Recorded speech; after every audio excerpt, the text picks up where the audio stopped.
All right, and we are live, and it is the My Part of Town podcast, back after the great holiday. Happy New Year, happy holidays, Merry Christmas, happy Hanukkah, and happy Kwanzaa to all who did what they had to do. And happy no holidays to all the pagans out there who don't celebrate anything but the winter solstice. Let's get ready for our upcoming holiday, Valentine's Day and Easter, which is also a spring celebration for the pagans for birth and rebirthing human reproduction along with animals. We're going to talk start around 9:30 Pacific Standard, actually 9:30 Pacific Standard Time, 12:30 Eastern Standard Time. Mr. BAS looks like will be back this week if he is available. And let's get into it. Let's start the opening videos. Of course, you can hear my PlayStation. I'm missing all of you guys in the background so much. So that's pretty cool. I think I hit the wrong button just now. Yeah, I did. Fuck. I'm an idiot, guys. One moment. I'm an idiot. One moment. Don't mind me, though. Just trying to update the video. I'm out of practice with this TV show stuff. It's probably called Super Brother Metal Flow so buff. It was just so tough. Give me a second. Poppy calling Super Brother, making it check and keeping it wrecking. All the people out there be flexing. Take the PM, PST for the check. Alright, we go save that. Put you up here. Let's share some video. Oh yeah, I'm trying to show my own face, huh? Right here. Okay. Put it down a little bit.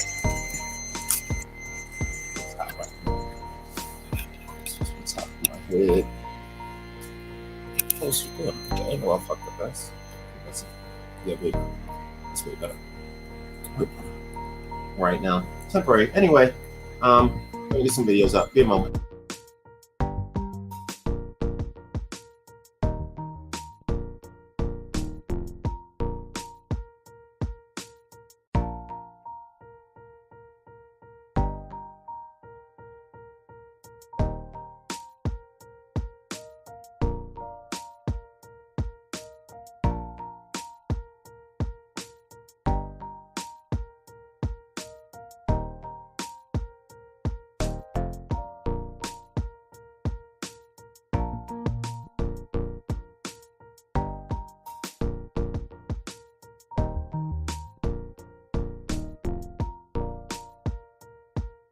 Also, just to let you know what's going on, we always do an opening video of some sort from the work I've done previously around Hollywood. We used to do a radio show with Dash Radio in Hollywood. So we have some old great stuff. We have great interviews. He's a great comedian who's actually pretty successful now, Mr. Sean Joshi.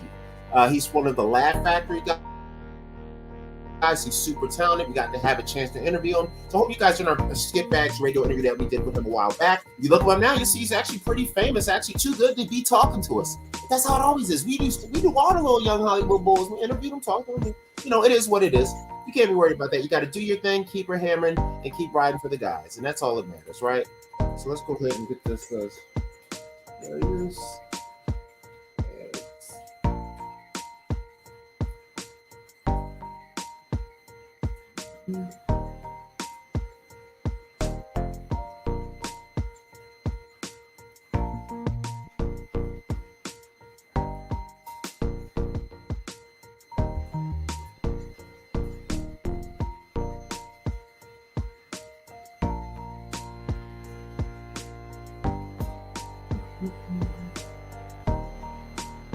Oh, go to bed. Okay, yeah, that's the promo.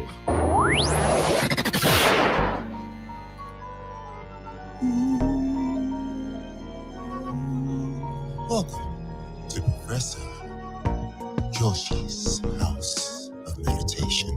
We will now hit your 9 chakras from top to bottom, to head to toe, to left to right, to turn you in what we call ready for Skit Bags Radio. Grab your souls and get your heaters. Mr. C. Poppy Carlo on the Insta Jesus. If you're looking for me in the street, we're coming here tonight with 5 in the room all around, and we're going to tell you how we get down. Let's start it off with a lady that's right on Skit Bags Radio on Dash Talk X every Tuesday at 8 o'clock. You better get ready for it. Get down. Dash Radio. Got a lady to my right. She's going to tell you how she keeps it tight and she keep the man going all night. What's up? It's Casey. Hello. What's up? It's Thomas. We got Sean Josie in the studio. Devin to his left. What up, fam? Welcome to Skip Bags Radio. We are broadcasting live from Dash Radio in Hollywood, California. What's up, fam? How you guys doing today? Turned up. You sound very excited. You guys, I'm trying to bring the energy level up. You guys are like, my energy level is. Carl was like the meditation. So Carl's I just tried to do amazing. this. Hold on. That was awesome, dude. Bones on that. Sean, That was great. What a Sean, performance. Say hello to the world, yo. We got like T-Money. Yo, said. what's up, man? It's Sean Joshi. I'm here with Carl, and we're just going to meditate for an hour, and nobody's going to say anything. It should be a fascinating hour of radio. Sean's a comedian, if anybody was wondering. Yes. You can catch him on Mondays at the Laugh Factory. Yes, sir. Yes, sir, man. It's good to be here with you guys. How you doing, Tommy? Good to have you here. Good to see you, buddy. Yeah. Thanks for having me. This is so cool, man. Tiger Woods is up 5 strokes, and I'm here in a room without a TV. Dash can't get you ESPN in the booth. Where's the budget on this place, man? You got AC. I'll give you that. Black on today? Oh, you know Tiger's got the red on, man. Oh, dude. It's Sunday, baby. Tiger's got the red on. He better have the red on. If not, he might lose. Yeah. Honestly, I'd be concerned if he wasn't wearing it. Yeah. Well, Sean, normally we start every episode with a breakdown of a movie or TV show, but we're going to do breakdown. We're going to do something a little unique today because we always give our guests the opportunity to choose whatever they want to do, and you brought us a little treat. You said you had a little something on Star Wars. Yeah. You want to throw down? I did. You know, I'm very sad these days, guys. Can I tell you why? Yes, absolutely. Because my beloved Star Wars franchise is completely trampled and fucking ruined by Disney. Disney, who normally does so well. I think Disney is absolutely achieving what they've done with Marvel is amazing. Like, and should be noted. You know, it's like DC can't stop tripping over their dicks. Can I cuss? Is that okay? Yeah. DC can't stop. Sorry, you're wearing the Superman shirt. They can't stop tripping over their dicks. You know what I mean?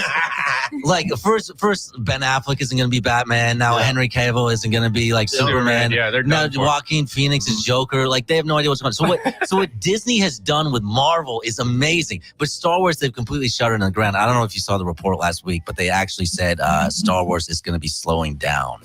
In terms of what after Solo, Bob Iger is still running that place, but they said that they're gonna. I do have a defense for them if it helps. You know how there's old school hip hop and then there's trap music, right? You know how the trap music. You mean there's good hip hop and shitty music? Is that what you're saying? Exactly. Because I think that analogy works perfectly. Actually, No, exactly. I knew we were going to like each other. I agree. Now, I'm 43 years old. Sure. Okay, Oh, goddamn, black does not crack, sir. You look great. Be clear when my knowledge is that You look great. Let it be known that Carl does not look 43. Yeah. But technically, they have sold more songs with these spins, and they make more because money, kids buy music. So, but according, you know how to Maybe intro, there's you just know more how kids. Michael Jordan, LeBron with the championships thing. Well, it works like that with the kids with You the money think and the so? rap thing. So since their rapper made more money than your rapper, I don't give a fuck what you tell them 20 years from now. Right. Your rapper was not better than my rap. My rapper sold 40 gajillion dick sucks. So that's I think you're right. I think you're right. But you know what? I would say to that. It's like Disney's like that. I think you're right. But I also think kids these days, their shit is not Star Wars. Our shit is Star Wars. You said 43. Their shit is Harry Potter. You know what I mean? They did not have an emotional connection to Star Wars. You know? So when you come, and did you see the South Park episode where George Lucas and Steven Spielberg just like raped Indiana Jones and like they just literally raping. They raped Luke Skywalker and Han Solo. They fucked up the old characters so let me badly. ask you this because I love. like we've talked about Star Wars at length on this show plenty of times. And well, what the hell else is there to talk about? Exactly. I'm a huge proponent of the canon. I got fucking 2 Star Wars tattoos on me myself. Oh wow, you're in deep. Let's see, where are they? Reveal them on the air. Where are they? I got these on my Wow, finger. on your cock, sir. On your cock, you have one. A lightsaber on your cock, sir. It even makes a noise. That's amazing. I love it. You know, it's like down Periscope, up Periscope. That's a good movie. It is. Shout That's out what down Periscope. Yeah. Kelsey Grammer, right? But yeah, no. So I wanted to hear your thoughts and why it went off straight and what ways it went off straight. Because how long do we got, sir? If I had sleeves, I'd roll them up right now. Well, like, okay, so the first one is the callback to episode 4, right? Or the new of the. By the new callback, series. you mean A let's replica? just change the characters and keep all of the dialogue. It's and literally plot structure. exactly the same. Yeah, exactly. And when will the Lucas- Empire learn to block that one duct that leads to the central core that explodes everything? Or, How many times? Or maybe, just don't have all your plans uploaded to one computer that is so easily accessible. Well, nothing made sense in terms of even the structure of the Jedi, how they came back, in terms of what was going on with the Republic. The Republic was so fractured that they wouldn't want to fight a burgeoning New Order a mere 50 years after the Empire. And I think, the story doesn't make structural fucking sense. Yeah. Like the way the first, say what you will about the prequels, all right? But that shit was at least original. And I think there's really good movies in each of those. I don't think the problem... Set them up. It's set up a lot of stuff. The problem is that the story. The stories of the prequels are actually great. Where the flaws come in is some of the execution. Yes. And some of the dialogue. Oh my God, when they're on Naboo. Yeah. I really Hayden Christensen look, is so I bad. have like a trap music defense for it. The trap If y'all give me a second, I'd like to. Hayden Christensen delivers dialogue in those movies like it's trap music. So Star Wars ruined Hayden Christensen's career. They took the characters, they changed it because they're SJW and Me Too on this shit. You know what I mean? And now nobody has to actually work or read anything anymore. They just got it internally. So now the whole thing is anybody can have the Force and anybody can be a. Well, it's like a little Yachty cover. It's like a little Yachty album cover. Yes, it is. Like nobody has to do the work anymore, son. Carl's gonna go in. Nobody has to do the work anymore. I think a distinction needs to be made though, because when you hear the Star Wars criticism, so much of it is also tied into, hey, we hate that they made black Jedis and women Jedis, and I don't think that was a problem at all. I thought what they did with the amazing. Mace Windu is the fucking baddest Jedi. What they did with the new characters was fine. What they did with the old characters and the plot structure was appalling to the point that Luke Skywalker. They want to killing off people so they can get the new bodies. When did Star Wars turn into Game of Thrones? By the way, seriously. Seriously, that's a really good Star Wars for that. Why is everybody dying? Total defense for that. Star Wars has probably had 1,000 Luke Skywalkers throughout history, just like Neo in the Matrix has happened a billion times. No, and in the canon, it's not how it goes. 41 billion years old and all this stuff, and 14 billion years old and all this stuff. But there's a prophecy. See, in the canon, that's not how it's supposed to be. He's in deep. He's actually speaking for the right. Let him talk. So, there has been a prophecy for millennia that there will be a gifted one to bring balance to the Force, and this was when is this Luke or Rey we're talking about? No. Yes, first, because Star Wars is ultimately it is the story of the Skywalkers. Yes, like George Lucas said, and now there's no Skywalkers left. It's not what happened to fucking Cade? This is what I wanted. All the fucking canon. There was books written that occurred after the original trilogy and even before the prequels, and those books. You mean the books that Yoda burned? No, that's nonsense. Hogwash. Because you don't need to do the work. Luke is sucking weird milk titties from weird. That was my absolute favorite scene in any Star Wars movie. Is Luke Skywalker sucking on the band's own titty. When Mark Hamill first read the script, he went to Rian Johnson and he said, "I disagree with every decision you've made for this character." Did he say that? He did. And I can completely see why. It's dumb.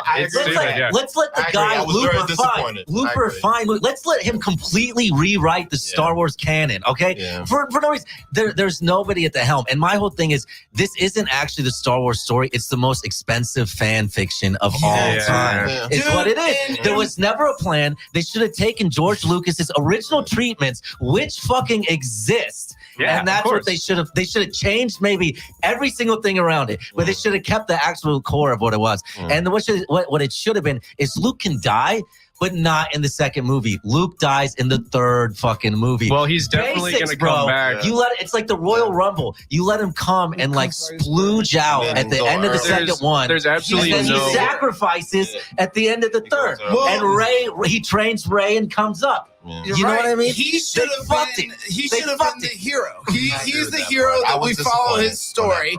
And even in the they should let me fix it. Dude, you hit the nail on the head. Because I'm right. Because you're a Star Wars dude, and so am I. And you get what I'm saying. Yeah, you hit the nail on the head with the fact that there's no one in the helm. The difference between Star Wars and Marvel, I mean, there's no what's her face, the woman, and I can't remember her name. Kathleen Kennedy. Yeah, but she's not a keeper of the canon. They had a Fergie. She's not a keeper of the canon. Or what's his face for Marvel? Me too, and guys. he came from Marvel and joined Me too, Disney. guys. Do you know I don't know what that means, but Kevin Fergie, right? But Kevin Feige. Feige, the Marvel man. Feige. Sorry. He was at Marvel. Feige. Correct me if I'm wrong, but he was with Marvel first, and then when Disney bought Marvel, he came over. Yes, exactly. He's been at the helm so since he's the the gatekeeper of the canon of Marvel, and that's what Star Wars lacked when it went to Disney. Well, George Lucas should have been on board, and honestly, I don't have a problem. Sold it. Well, right. I don't have a problem, but I'm saying as a curator of the content, he was still around after the sale. He was consulting, but he was doing that much. All he did was text JJ. He's got his executive producer credits. The way I understand it, he was actually on site with them in Florida, and he said, "This is the story. This is how it's going to be." And he said, whoever it was, whether it's J.J. Abrams, whoever, told him, we don't want to do those stories.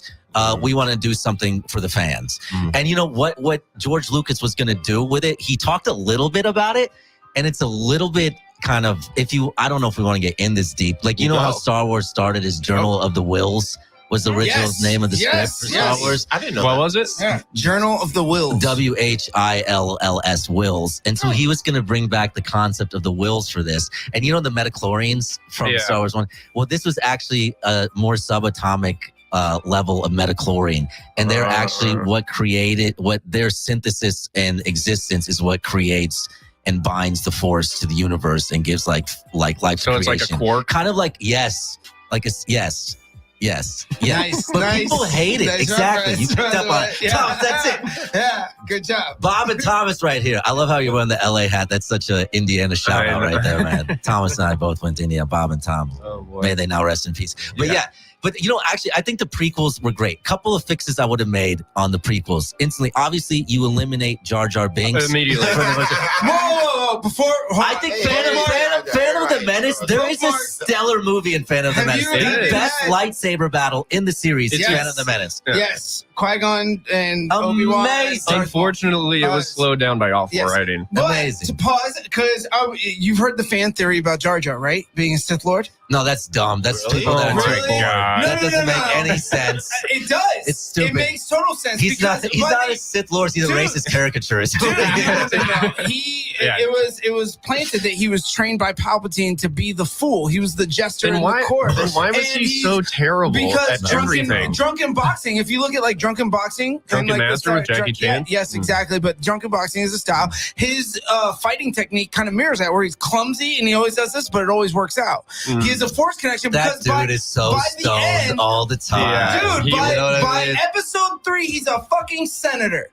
He's because Jar Jar is the Antichrist. Dude, that's what I'm saying. All right. Have you ever heard of nepotism? Well, here's the only reason he's a senator is because Queen Amidala is his BFF. I think Lucas had this idea to make the fool's gesture. Think about this. This is kind of relating to like Trump. Have you ever heard of affirmative action? If you want to bring this in. It was affirmative action, man. Yeah. This is the problem with affirmative. We don't get the talented people in the positions, Well, everyone's like, it's Jar Jar. It's harmless. He's cute. Blah, blah, blah. Jar Jar can't even read. Let's make him a senator. Yeah, man. Well, okay. Here's the thing, though. There's a good movie in there. Eliminate Jar Jar, and also, second point, you were speaking to me too. Not Naomi Watts, Naomi Campbell. What's her name? Princess Amidala is totally a Me Too child predator in that movie. Why is she because she goes on after that poor child, Anakin Skywalker, who's 6 years old when they meet? Like, why wouldn't you cast somebody the same age? He was too young in the first movie, and he could not carry the movie. You know, there's great scenes in the first movie. The pod racing scene is great. The last scene we're talking, the structure of the movie is great. The story of the movie is actually great. I just think, Natalie Portman's a little too older, predatory. older to hold the role. Yeah. They need somebody old. He was too young. He was. How are they gonna jump bones when she's 6 and he's 6 and she's They're like 17? aliens, man. She Yeah. doesn't age and he does. Oh, by the way, that She's guy Nubian. That guy went to my He's high human. school after Anakin went to my high school after Anakin and everything. And Oh, he no was, shit. He's from Indy? No, but he moved to Carmel, and he was like a very troubled teen there. You know, he got I can see that. angsty and shit. I mean, that kid did not glow up. Kids would ask him why he ruined Star Wars. I'm talking about the Anakin, the kid who played Anakin Skywalker, the young one, in episode 1. He's in jail right now, right? Damn. Oh, is he? He was. Yeah, dude. If you could pull him up, look up who that actor is. A bad casting can ruin a movie. The other classic Sean Joshi example of bad casting ruining a movie. Sorry, I don't mean to trample over. I'm the guest. It's okay if I talk. It's your job to take over. Yeah. Okay, cool. I can do that, man. The sleeves are already rolled up. Godfather 3 is a fine movie, actually, but Sofia Coppola fucking ruins it. She ruins the whole thing. What's the one? The one who stole stuff? Nepotism. The actress who stole stuff was fucking Johnny. They got married to Johnny Depp. Winona Ryder. Oh yeah. She was supposed to be in it, and she dropped out. So Sofia Coppola did it, who is Francis Ford Coppola's daughter, who is a fantastic director. But she's an amazing director. Not an actress. No, yeah, agreed. No, not an actress. I agree. Not and I think that was, and nepotism. Also that nepotism. It was nepotism. If you etiquette, notice, bro. Etiquette. That was like when Pacino went into like caricature Pacino mode. Like that was like when you saw Pacino in that, his acting was like him and it was like Devil's Advocate. He was a little too Tony Devil's Montana. Advocate. That movie scared the shit out of me. That is a great movie. But that last Godfather 3 scene, excuse me, gets me every time, dude. Which one? The one when he's on the steps and they do the montage. That is one of the great montages that everyone forgets about, and they go all through his fucking life. Oh, it gets me every time, dude. You know they made you never speak against the family, Fredo. Remember that? Mo Green. Talk about raping a Mo franchise. Green is a man to be respected, Michael. 2 things, Fredo. Number 1, you never speak against a franchise. Yeah, or the franchise. Or the franchise. So you guys know they did a recut. Speaking of raping franchises, they did a recut of The Godfather in sequence timeline wise. So not part 1, part 2, part 3, but they cut all the scenes. So they had it's 7 hours long. Yeah, but the they length had of an average Bollywood movie. Well, they had all the Vito stuff. So it was like all of Robert De Niro first. And then it went into Al Pacino and Marlon Brando. And then it went into others. So it was like timeline sequence. Do you want to hear something fucked up? Movie. That was the book. You know, the book Godfather is actually, the part from Godfather 2 where it's Vito. That's actually in Godfather, the novel. That is the novel I checked out in novels class the morning of 9/11. You know that? I went to get Godfather. I went up the channel, the TV on the library was on Fox News because it's Indiana. Yeah. You know what I mean? I was in gym class. And you know what they said? They said on the news, a small commuter plane has crashed into the World Trade Center that morning. Yeah, and I said to a chick was watching it with me. I looked at the chick next to me. I said, "Oh, that shit's gonna be on Letterman tonight." You know what I mean? And then I walked back with the Godfather book. I sat down, and this teacher runs and puts the door hysterical. It's like, "Turn on the TV! We're under attack!" And we turned on the TV, and right when we did that, the fucking second plane. And I was hanging out with everybody. Saw it that day. I saw it too that day. That was the second one. Crazy, right? The second one, everybody's watching the TV. The first one, everyone missed. Yeah, and then you see it. And nobody saw the first. Looks up, and it's like, it happens. It was like a movie. Yeah, and I was hanging out with a baby yesterday. I mean, not just us. That would be weird. But there was other people there. It was me and this baby. I was hanging out with a baby, and I looked at the baby, and I said, "Yo, baby, listen to me, baby. Like 9/11 might as well be Pearl Harbor to you. Like you have no difference." I tell people, I'm crazy. like, I ask people that are like coming out of high school now and stuff. I'm like, you guys will never remember. Like I remember where and when. I remember. Crazy. I was playing no memory of that. I was playing Man Overboard in gym class. What the fuck is that? Some kind of like homo thing you were doing in the locker room? You don't know Man Overboard? Man Overboard is a game where you have 3 lines and they just make you run from line to line, and whoever gets to the line last, you're out. And then it's just like elimination. I won that day. Shout out me. So do you think you were responsible for 9/11 because you won? Like maybe if you lost, I everything ran would have been too different fast that day. that day. Yeah. Yeah. So Well, that's speaking where of I was. responsible, even though I know your family's not from the same place as the actual terrorist guys, you're more of like the red- Carl, we're supposed to stick together, Carl. The two minorities in this day and age, the Trump era, Carl. We're supposed to stick together, man.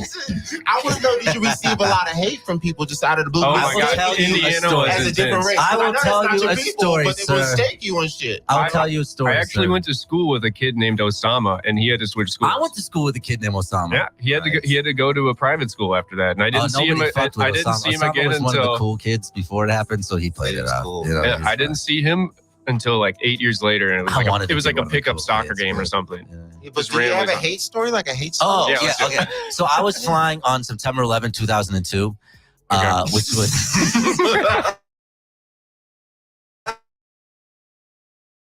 That ticket. I booked that ticket. Because it's people. If you ask my family, they'll tell you I don't really plan stuff. I just like they happen when it has to happen. So I probably waited to the last minute to book it, and that's when it was. Yeah. Fair enough. Yeah, so I'm getting ready to leave, and naturally I'm late. I'm the only one who misses flights in my family as well. You know what I mean? I now get texts from every single one of my family members. They know I have a flight, being like, Sean, are you there? Sean, are you there? Sean, are you there? Sean, are you there? Right? That was me before you showed up here. Oh, yeah. Oh, that was a good one, man. High five. I was a little late. I apologize. I love you guys. So you forgive me. Yeah. You're awesome. Anyway, yeah, back man, to that. Tiger is 5 under, and the Colts were playing the Eagles. Give me a little bit of a fucking break over here. And I had a meeting. I had an agent meeting. I know, today, and which the- was very good. And the Colts lost. Anyway, Yeah. The Colts, but we played so goddamn well. We'll talk about that later. Yeah, what were we yeah. talking about? Oh, I'm no. from Philly. So. Hate. So 9/11/02. I was flying on September 11, 2002. Okay. And I'm getting ready to go to the airport, naturally running late, right? As I do, as you guys are familiar with. for those that are listening, Mhm. Sean is clearly Indian. But actually, no, people think I'm Arabs come up to me and start speaking Arabic. Dude. Really? Like, people go, wow, I'm surprised. Like I could be Brazilian, Indian, Middle Eastern. Armenian. Like I could be in the CIA if not for the fact that I'm a giant pussy. You know what I mean? Like if I had any You would be confidence perfect. and strength and muscle, I could like hide in so many places. But so I'm getting ready to go. My dad looks at me. He's like, "You were going to the airport like that?" I had a full beard. You know what I mean? He's like, "You're going to the airport like that?" I'm like, "Dad, what are you talking about?" He goes, "You better shave that before you go." I'm like, "Dad, that's stupid. I'm not going to do that. I'm not going to play to that fucking bullshit." You know what I mean? Dude, You know what I mean? I'm sure black people have some version On of that 9/11 conversation. 9/11 You know? 2002, they're pulling me out So- of line and going through my backpack. I got to the airport and I'm waiting through the line, and this motherfucker is just eyeing me the whole fucking way. And I'm like, here we go. And I'm looking at my passport picture, and I have a full beard in my passport picture too. I'm like, Dad was so fucking right. I should have shaved. So I get up to the top, and like we're getting there, and like he signals, and I think he's signaling to me, but he signals to this like sweetest, littlest, oldest, kindest little white like grandmother, looks like Dave Letterman's mom, like in front of me, and they take her to the side, and like they did the full on search to her, and I went through, and she was still doing it. So actually, I've been very good. I think I'm like, you know, they say that model minority theory, which everyone's like, I think I'm the minority that white people want minorities to be when they look at me, you know? Yeah. The model minority. I study white people because, you know, like I've been behind the lines. He's in Conroe, Indiana. he's a Hoosier. So I've been studying you guys for years. Like I'm a neutral party. You know what I mean? Yeah, you guys have a weird antagonism of black people. I don't understand it. I don't get it. It's weird, right, Carl? I'm from Philly. It's weird, I had to dude. learn as I grew up. Yeah, what you have a the weird dominant thing with black experience people. world. Just leave them alone. I don't get it. Just let them be. Like, why do you guys keep fucking with them and shit? I don't get it. Yeah. It's jealousy over dick size. It is totally. It is something like heavy that. insecurity. It's something like It that. stems from Oh, you guys hundreds want and the real- hundreds. It's something real answer? Freudian and deep like that. Yeah, You guys you want the know? real answer? This is like a Mike real Pence answer. has a very You know about genetic and recessive genes, right? You learned it with flowers and everything in the 5th grade. Well, as you know, the dark gene is actually the dominant gene. yeah. So when all the white guys were conquering the whole place, they fucked Are we all getting these- into some Elijah Muhammad shit now? No. This is some real deep shit. This is some real deep everyday man realization Yeah. shit. Let's hear it. that European guys were so smart because Europe was small, so they ran out of resources quick, so they went out to expand and caught everybody sleeping, basically. So as they went to these places, Germans killed really the men, they fucked all the women, but when all the kids came out, they still looked like the men they killed. They was like, holy fucking shit, we got to get a handle on this.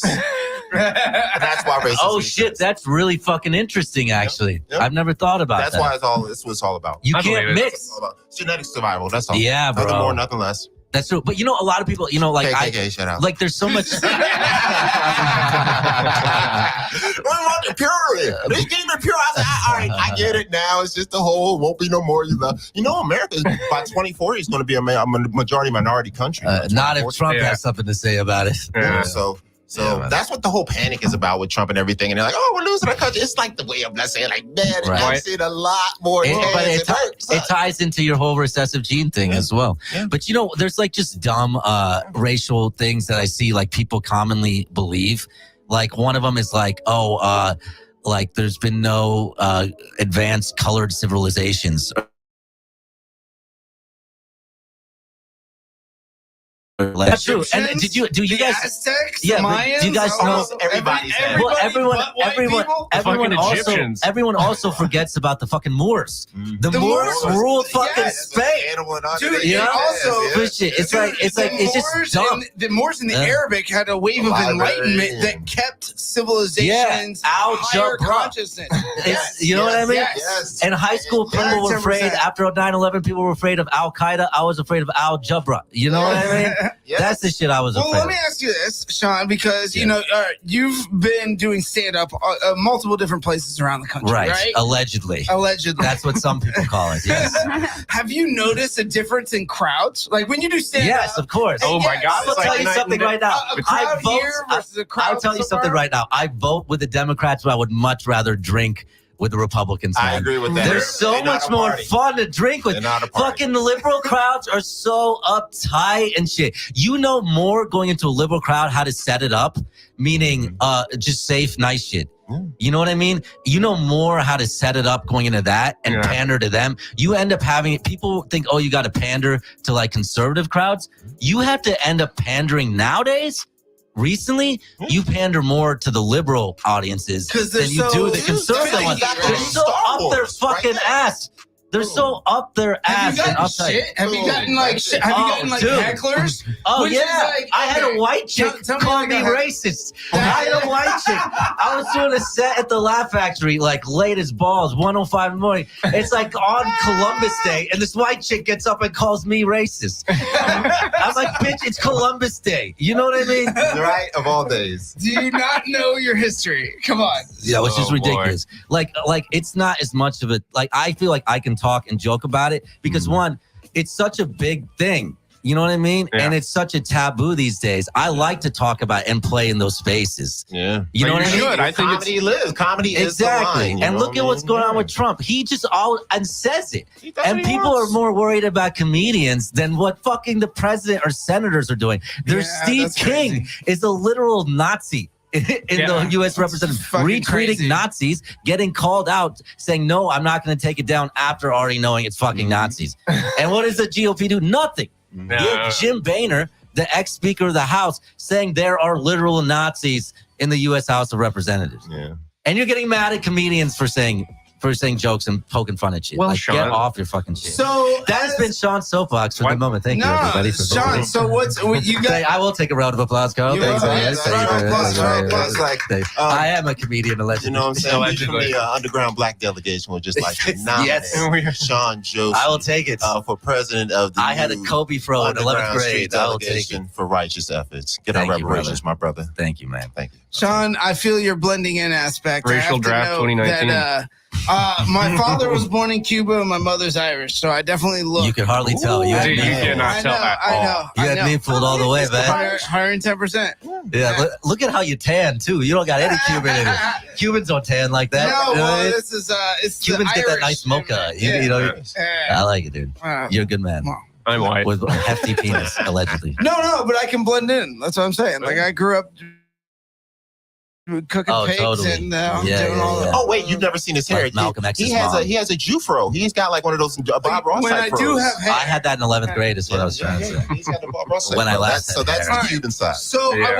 I wanted. What to, else? You guys want me to solve your life problems? Yes, Ask me anything about the I do. universe. I will tell you anything you need to know. Well, okay. Any questions? So I want to have. I got 2 questions. You About choose, the universe, God, Yes. wonder, nature. About Indiana specifically. Indiana. Oh, I can Ooh, also answer well, questions that's about 3. Did Indiana. Tiger Woods make a Michigan. comeback today? You said from a 500 to Tiger 5 Woods over? not only made a comeback, Tiger Woods is soaring triumphantly like an eagle, spreading its wings over America, casting a shadow of freedom across the land for all to wonder and gawk at in awe. That's what Tiger Woods did today. So big golf guy. That's what I'm talking I'm a about. big Tiger Woods guy. I love me. Tiger Woods is yeah. my Martin Luther King Jr., sir. So I lived in St. Augustine, which is right next to I hope World that's what they Golf call it. Village.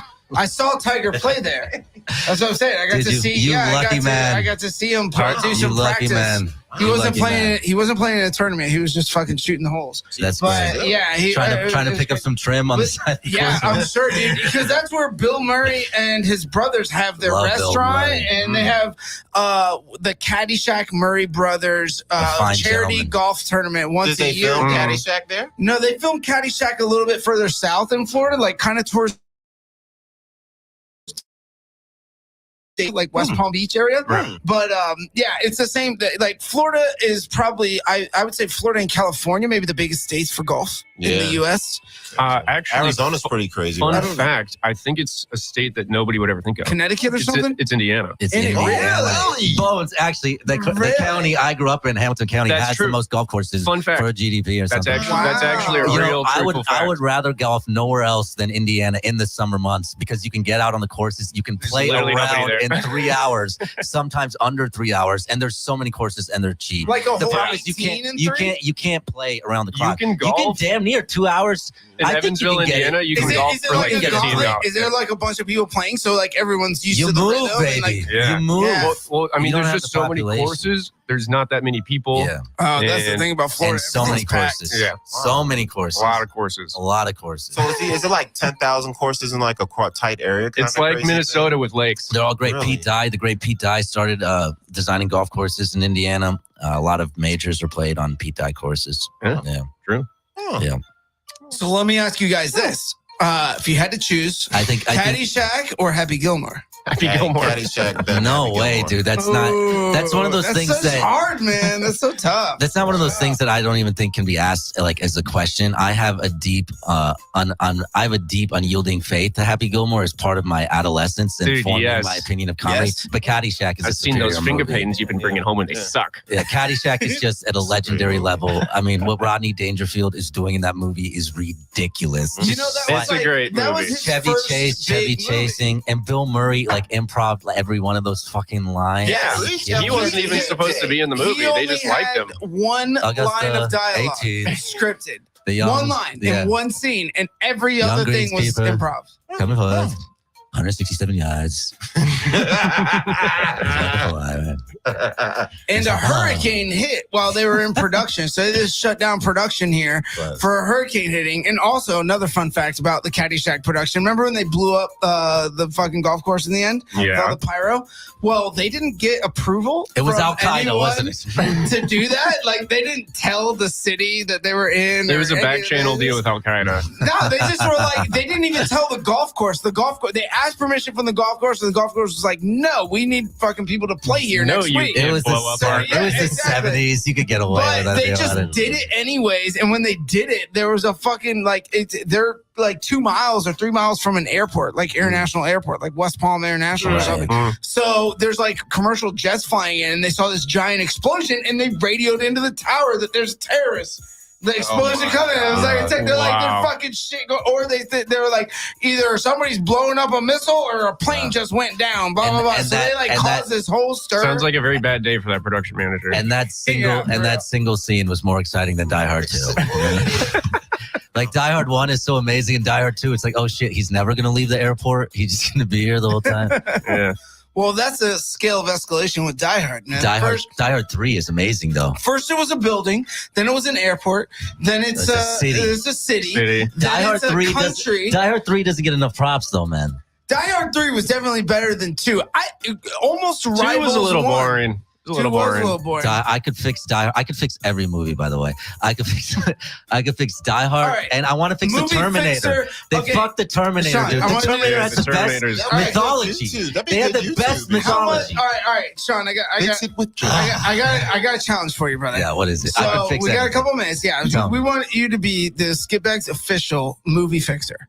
So in 2 minutes, we're gonna go through. I want you for 2 minutes. You can fix. Sure. I'm gonna list a movie. You can't include pornography, sir. I can tell you that. You can choose the movie. You can choose the movie, but just in 2 minutes, just be like, how would you fix? You can pick whatever movie you want to fix. Be like, yo, or I can pick it. It doesn't matter. Yeah, throw out some movies, and I'll tell you if I have ideas. All right. Well, Terminator. We just said Terminator, so let's go with Terminator. Okay, it has the most beautiful mythology that you actually have. The whole thing about robots and shit is fucking great, and I consider Terminator 2 to actually be the greatest action movie of all time. The problem is, where do you go from Terminator 3? They were never able to transition the modern day. You know, the chase to kill John Connor or the chase to kill Sarah Connor. They weren't able to transition between that and the post-apocalyptic world. Yeah. What you need is a John Connor trilogy, starting out with John Connor at the fucking beginning, you know, them fighting, maybe at the moment of triumph. Empire Strikes Back, and the second one where they lose, and you know, destruction seems imminent and guaranteed, and the rise of John Connor, and the third episode, the triumph over the machines and establish humanity once again, because art and creativity and expression matter, right? Damn right. And especially in these times, you know, with the rise of automation, you know what I mean? And we're going to see a lot of things are going to get weird. Oh, yeah. In terms of processing. Because, you know, we're going to pass a point where the processing power is going to pass that of the human brain, which still at this point is the fastest processing speed on the planet. But just remember growing up how computers were 133 megahertz. You remember that? Our brains also are clocked at a speed.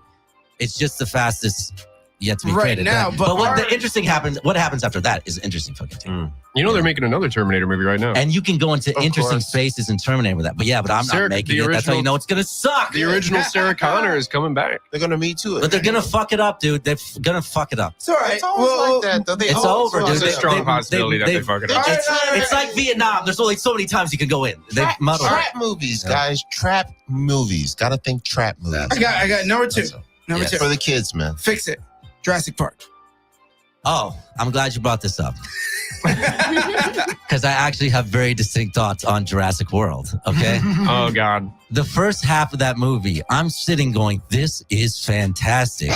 This is the best Jurassic Park I've seen since Jurassic Park. Really? Okay? The first half of that movie was perfect, okay? I was sitting there thinking, I don't know why the critics hated it. And then the second half of the Once movie, they go to the island, into a fucking Mary Shelley novel where the fucking Velociraptor is some kind of like Frankenstein's monster.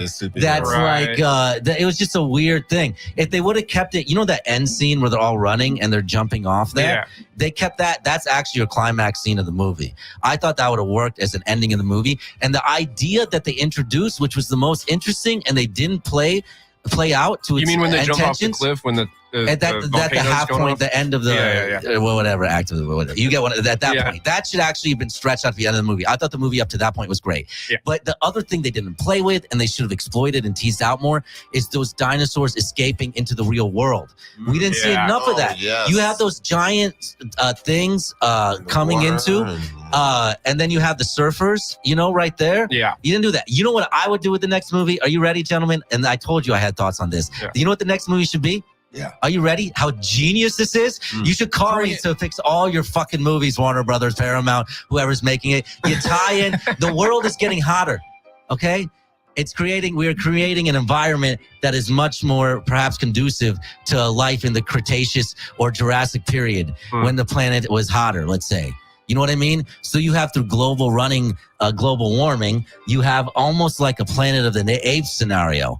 You know, when you start to go with human civilization is failing And then you can take on, Dinosaurs and you taking you over? bring in like the road, the angle of the road. You have that at like a movie or two down. You know what I mean? I mean, who knows? See how I would wouldn't that be fucking bad? It would be more interesting than whatever direction they're going to go with it. We don't know what BD Wong is up to. Dude, I would make that 4 stars. BD Wong could be putting a I will human make brain. you 4 star about that, and you give me the Dragon Ball franchise. I will give you beautiful 3 movies in the Dragon Ball franchise. Dragon Ball is the shit. Man, I will give you 3 badass. The Dragon Ball movie with Justin Chatwin was the most disappointing train wreck of a movie. What was it, I mean, I know. Also, can I go back to Jurassic World the real British quick? Massacre in India was pretty bad and shit, but almost not as bad as Dragon Ball Evolution or whatever shit. That was bad. It was really bad. And they were like mispronouncing words and shit. Well, that's what happens when you have somebody and who's people's names. When you have, did you even watch exactly the fucking cartoon before you made this movie? Exactly.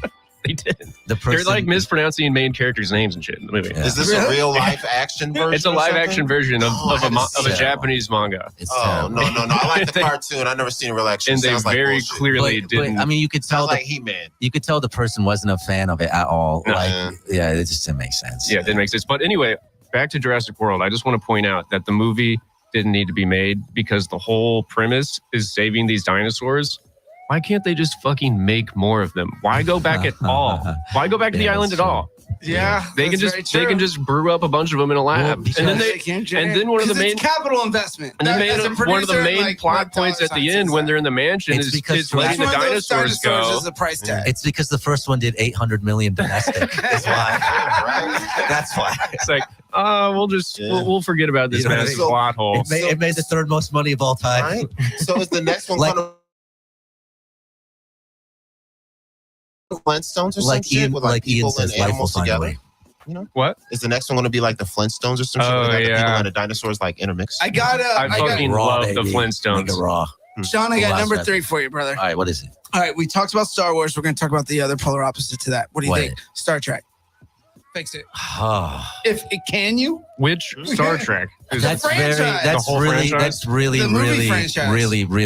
interesting. I think the J.J. Abrams a lot about franchise is actually fantastic. I think it's way too blinded by lens flares throughout the whole movie. I like the lens flares. JJ does love his lens flares. I like the lens flares. Felt like I was watching a fucking EDM show. I will say this: the first Star Trek is a fantastic movie. It's a 3.5 star movie. Yeah. The one since then, that's your fantastic level, right? Yeah, dude. It's not quite perfect, but it almost is. We're talking about the Chris next one Pine, aren't quite right? that level. I like the idea of what Simon Pegg is talking about doing. I think, the interesting thing about Star Trek is when they're in deep space exploration. I think they should take a little bit more time. I think they should they should get a little bit more artsy fartsy, and maybe letting Tarantino have a rated R stab isn't a bad idea. But Star Trek is such an interesting IP. Can I talk like that? Yeah. Because, I've only seen 3 or 4 episodes of the original, but they're really well done. And what a lot of people forget about the original episodes, they were only on 2 or 3 seasons. Mm-hmm. They weren't on that. They weren't on that long. They became the cult classic afterward. Yeah, it's Star Trek is really a slowly paced show. It's almost more of like an intellectual space opera. It reminds me a lot of Twilight Zone episodes. Yeah. In its pacing.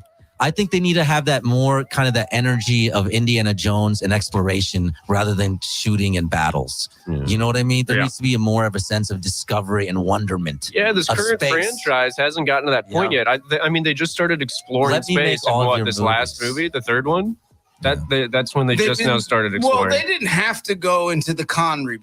They could have It was very half done. It was half done. Yeah. It was kind of cool. It was kind of meta where they had Leonard Nimoy in it. I guess they were like, Leonard's only with us for another 10 years. We might as well get him. They hopped on the Cumberbatch train while they could. Yeah, that's true as well. I generally like all the actors. I think the actors are carrying that franchise. Yeah, they're doing a good job. Yes, I don't have any qualms with any of them. You know what they're hitting? They're not hitting home runs over at Star Trek. They're hitting solid singles. You know what I mean? Yeah. They're getting on base. The first one was a triple home run. They're like, get on base. Just get on base. They're not striking out like Jurassic World. What other franchises? DC is a good one. You want to do DC? I don't think you. DC is DC's a mess.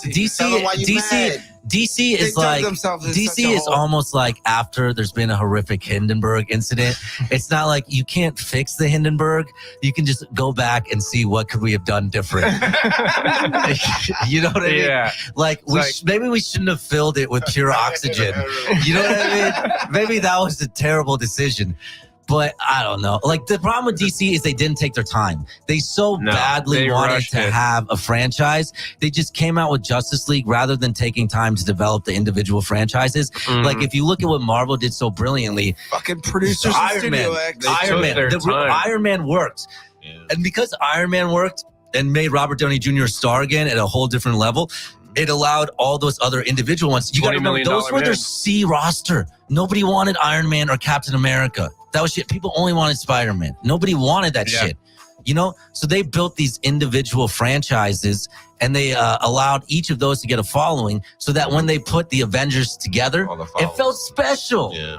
Because you already had such an attachment to these characters. I mean, you're totally right. To see them together. DC tried to do in like 2 years what Marvel did in 15. Yes, You just can't do that. They should have had. DC started off great. I was hopeful. Superman, Man of Steel was exactly where it needed. I liked it. That was great. It was exactly what it needed. I mean, you can make the change with him killing the guy at the end, fine. But it was exactly in everything else where it needed to be. Wonder Woman, if it was before Justice League, I don't remember. Wonder Woman is fine. Wonder Woman was but after. Wonder Woman was Batman. fantastic.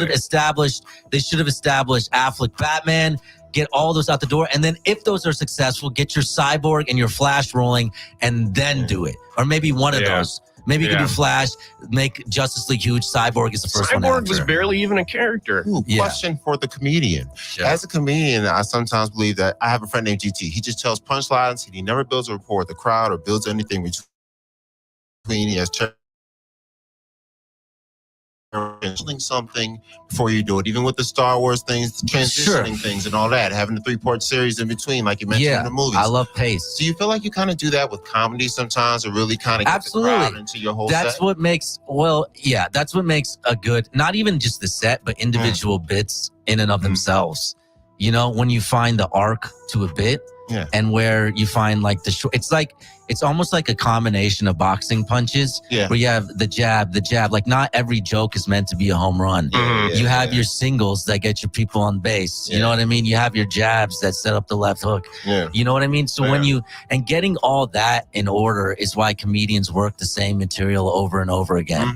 You know, because getting that in the right order and discovering that is really what the process of stand-up and comedy is. And that's what's about going out to the clubs. And that's what your goal should be every time you're holding the mic and going up, because that's the goal of the people who are fucking doing it. I can always tell a new comedian when I meet them because they always do something different every time I see them. Oh, yeah. It's like explaining that to people, like musicians have it easy because they can play a song and, they'll want Bruce Springsteen will play that same fucking song until he's 82 years old and everyone will fucking love it. You know, but if Chris Rock can't go out there and tell the same joke, you know what I mean?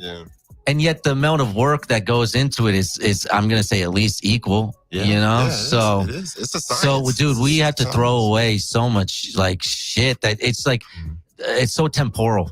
Comedians' work is so temporary, you know? But that's why it's always got to kind of be new and shit.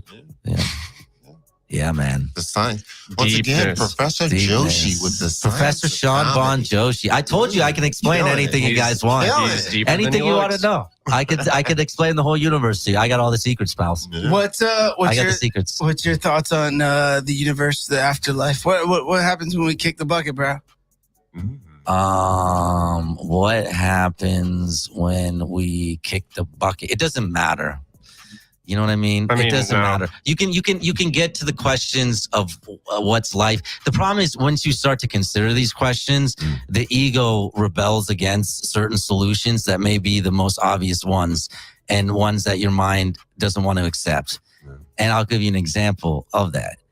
So we were talking before about processing speed and what happens when processing speed eclipses the human brain. Yeah. Right? We're in trouble. Well, not necessarily. No, they're going to make a lot of robots. A lot of jobs are going to disappear, and whoever can't fix robots or maintain or build interface is fucked. There are more interesting implications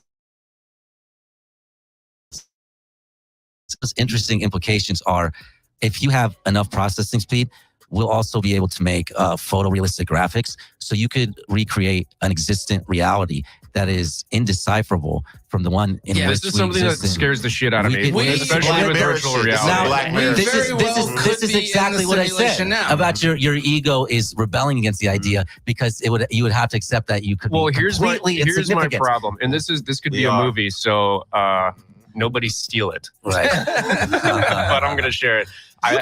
Get the notepad out. Like, yeah, I'm afraid that eventually what you just said, like, we're going to get to the point where real graphics are a thing, and it's going to be integrated in virtual reality. You could kidnap somebody. I think I talked about this before. You could kidnap somebody, slap them into a virtual reality thing, bro, and they would have no fucking idea that they were somebody. You could kidnap everybody. No. Like every week you talk about kidnapping or crack. Like, Thomas, what are you doing? Kidnapping and crack with Tom. That's what we do on our off hours. Listen. Let me tell you. It's in Indiana thing. It's in Indiana. It's what we do for fun. That's how you we get shoot guns. We cook crack. That's how you get through the winters, boys. You don't know what winters are like. They're hard. And they're rough. Come on, you got to do what it takes. You guys can't afford crack up there. You got to do meth. That's why we cook it ourselves. We got Eli Lilly. Are you kidding me? We still cracked everybody else. But and the real implications of what we're talking about is not that. The real implications of that, you're asking what's the meaning of the universe. If we can picture recreating a universe, and actually doing that with a technology that we can conceive will exist, then that also immediately becomes the most likely explanation for our own reality. Because it's immediately technologically conceivable, and it's the only scientifically conceivable explanation for the universe that we therefore can present at this time. True. Well, so that's the most like, and if you think my skin, it's making my skin crawl on the back of my neck. But then there's even more interesting questions. And now this is something that a lot of people talk about. This is called simulation theory. But what nobody talks about in terms of simulation theory is the ultimate implication of simulation theory. And that is this: if this is a false reality, as it most likely is, okay? Created in another false reality, created in another false reality, created in another false reality, created in another false reality, created in another false reality, and infinite false realities. That still means there is an original reality. Right. Well, Elon Musk, what is the original reality is the real question. I honestly think we're in it. You get what I'm saying? I don't think we're in it. I hear you, Professor Joshi. Professor Joshi, Shambhan Joshi. Oh my God. Class is in session. I don't think we're in base reality. This should be a sitcom. I If think time travel, we're not in base reality. No, I don't think so. And then Elon Musk brought up a really good point about this. Which is what Hinduism is, by the way. He said that, a simulation, if you imagine a simulation, is a lot more exciting than base reality, because you're taking sex like before? the It's best amazing. Yeah. I mean, you're taking the best of. Like, you wouldn't want to simulate Way better than masturbation, which is simulation. That's Woody just Allen said. fucking- That's sex with somebody I love. Don't knock it. Anyway, I agree with you. I think so. And anyone who's ever done a hearty dose of mushrooms or ayahuasca would agree with you as well, man. Yeah, I've done Myself I've included? done the DMTs. Oh, you have? Ooh. Yeah, I heard likewise, that's dude. like life changing. It is. I don't know. What are your thoughts on it? I don't know. You sound like a kooky person because if people haven't Dude, done you're among friends Professor here. Joe. If you haven't included, done it, and you're missing out. fuck Whoever's listening who I feel wants like to turn it off I'm right rambling too much on this. We'll cut that. You're the guest. You're the main guest. And you're No, I'll Professor tell you. Josie. You want me? You're I'll dropping tell some you. shit. You want to hear about it? I'll tell you, sure. man. Why not? You want me to share my story first before so make you a little bit more comfortable? Mine's crazy Sure. too, man. Did you throw up everywhere? Oh, man. On ayahuasca, I threw up. On mushrooms, I did not. On mushrooms, I astral projected. I didn't know what that was until like a month later, and I didn't tell anyone about it. But Did you have sleep paralysis afterwards? no, but Did you see the little dwarf standing at the end of your bed? No, but I had like a spiritual vision, and then afterwards, the things With in that huge vision penises. over the You went next on a like, vision quest like Vinny well, Chase. the things that I saw in that trip started happening over the next like 6 to 8 months. So they were reaffirmed, which was really, really fucking crazy. And then I did ayahuasca like 2 years later. And ayahuasca, the thing I tell people is like, if mushrooms are an outward journey to like solve a problem or figure something out, like I use them as a tool to do that, Yeah. then mushrooms are like, ayahuasca is an inward journey to solve yourself. and figure out things about yourself. Like I was very closed off, and like what I tell people about ayahuasca is like it opened my heart up and it taught me how to love again. Like it truthfully did. Like I just like did not want anything to do. Ayahuasca is like Kevin Costner in The Bodyguard.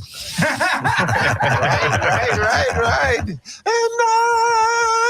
I will always eat. Or even Patrick Swayze and Ghost. I was trying to find one of them. I think it works. It does. It works. I like that a lot. Anyway, that's a great song, by the way. I fucking love that song. Yeah. At least once every 3 weeks, I try to belt that out. Yeah, it's hard to hit that. No, this guy knows what he's talking about. I second everything you just said. Yeah, he's right. Everything. Well, on another note, I want to hear a little bit. We got some time left. I want to hear a little bit more about your stand-up career, man. Like, okay, how'd you get into doing stand-up? Did you start in Indiana? Folly, hubris, ego, the classics. How did I get? No, I didn't start in Indiana. I was a dimwit. I started out here. I didn't know any better. Nice. I was in an MFA program for creative writing, determined to get into more student debt, and did it work? Beautifully. Swimmingly, like Tiger Woods' short game this past 4 days. He just won, by the way. He did. Yeah. To Tiger! Tiger Woo! He's back. Tiger Woo! I'll see you after party, buddy. Proud of you, champ. Proud of you, man. Big slap on the behind. Yeah. But so I was transferring to school in Chicago. So I had my last summer here. I was living down in Redondo Beach, close to the beach, living that beach life. Shout out Redondo. Only thing I was missing was abs and hair. And join the club, brother. I know, right? And so I decided to start doing stand-up. And, because I know I'll go to Chicago, I'll go to stand-up. What else going to do? It's too fucking cold over there, Yeah, man. So I'll do stand-up and shit as I'm going to this school, And maybe I'll get abs. Maybe I'll get Propecia, grow some hair. And so I started doing stand-up around L.A., and I did an open mic at the Laugh Factory, and the owner of the club, Jamie Masada, saw me, and like they called me back. Yeah. And I heard him say my name to call. I was like, oh shit, I think something's happening here, So, and then he called me in the back, and it's like, he's this cool like Persian Jew guy who's been here since the 70s. Seen it all, has the coolest stories. And so he's like, buddy, I see you new, buddy. You come, buddy. I see you good. We figure out what to do, buddy. I excited for you, buddy. You come, we put you up. We develop you, buddy. This is kind of male prostitute at the office. Yeah, this is No, Jamie Masada. Richard Gere from American Gigolo. Jamie Masada is the coolest motherfucker ever. Yeah. No, so I had to blow him several times a week. No, Jamie's a cool dude. So I got so I had to make a decision whether to go to Chicago or stay here. So I stay here and went to my own version of grad school. So coming up through the Laugh Factory, man, love that place. Home club, best club in the world. Shout out, Laugh. Love ya, right Laugh Factory. Yes. Nice. Well, what are some of your best? I want to hear a best story, amazing story from stand-up, and a worst amazing story from stand-up. I heard like your best memory story and your worst memory. Probably when there's like 2 people in the audience at 1:30 in the morning. No, I that can be really beautiful actually sometimes. Well, I get to go up last on Friday and Saturday. Ken Jeong actually started out doing the same thing. He was found at the Laugh Factory and was doing the same thing. Nice. Those can be really beautiful. You learn a lot about yourself as a comedian and as a person and other, stuff like that when you're doing stuff like that, and you grow as an artist. That's where I got really good. Was those sets. So I really like those. I say the hardest ones are just, when you're doing material and it's just, you're not connecting with it, and you're on stage. That's always a tremendously shitty feeling. Because if you go into your office and you have a bad day at work, you come home, you do your thing, you watch the Netflix, you can file the reports the next day. It's not really like that big of a deal. But if you have a bad day at the office as a comedian, it's in front of people. Yeah. It's like so public. It's like such a weird thing to do in and of itself. Mm-hmm. So it's like a risk and reward thing. Yeah. Yeah. So like as good as it feels at times, it can feel really fucked up at times too. Which is why I think like, you have all that shit happen with comedians too, why they're generally I don't think to a rule they're fucked up people, or even more so, or that you have to fit that stereotype. I think that's really dumb. But I think you also can't deny, like, there's been a history of people with, like, substance abuse problems and all that. So, we make jokes so we don't school shoot the place up. Come on, exactly, man. Much rather somebody make a joke than go crazy. We make the funny in the art so we don't kill. All right. Bro. Sean, one last thing, brother. Sure. I prefer to be called Professor Bon Joshi, sir. That's right. Professor Bon Joshi. Thank you. Bon Joshi. Thank you. For the I'm running for president 2020. Okay. Yes. Joshi.gov. Let me be your benevolent dictator in 2020. There are no choices you have to make anymore. Freedom is letting go. Let us be your press corps. No more free will. 2020. You guys aren't doing anything good with it. Let me do it for you. Yeah. Go ahead. One last question. For the kid in Indiana who wants to come out here to LA and be a stand-up comic, to the camera, right? Offer some words of wisdom, brother, before we tag out. Stay home. Don't come. The traffic is bad enough. There's already too many of us here.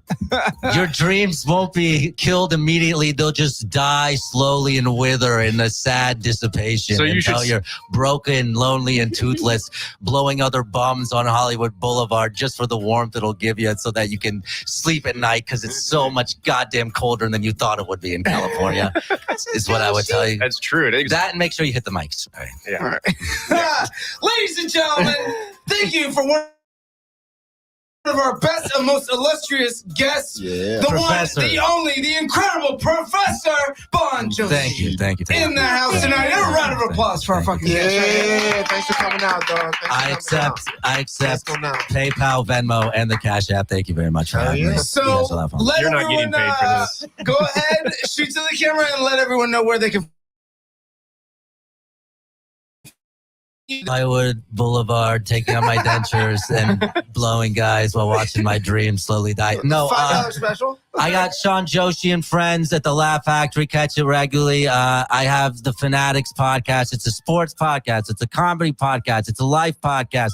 Find us on iTunes and on SoundCloud. Listen, subscribe. Sunday, Bloody Sunday.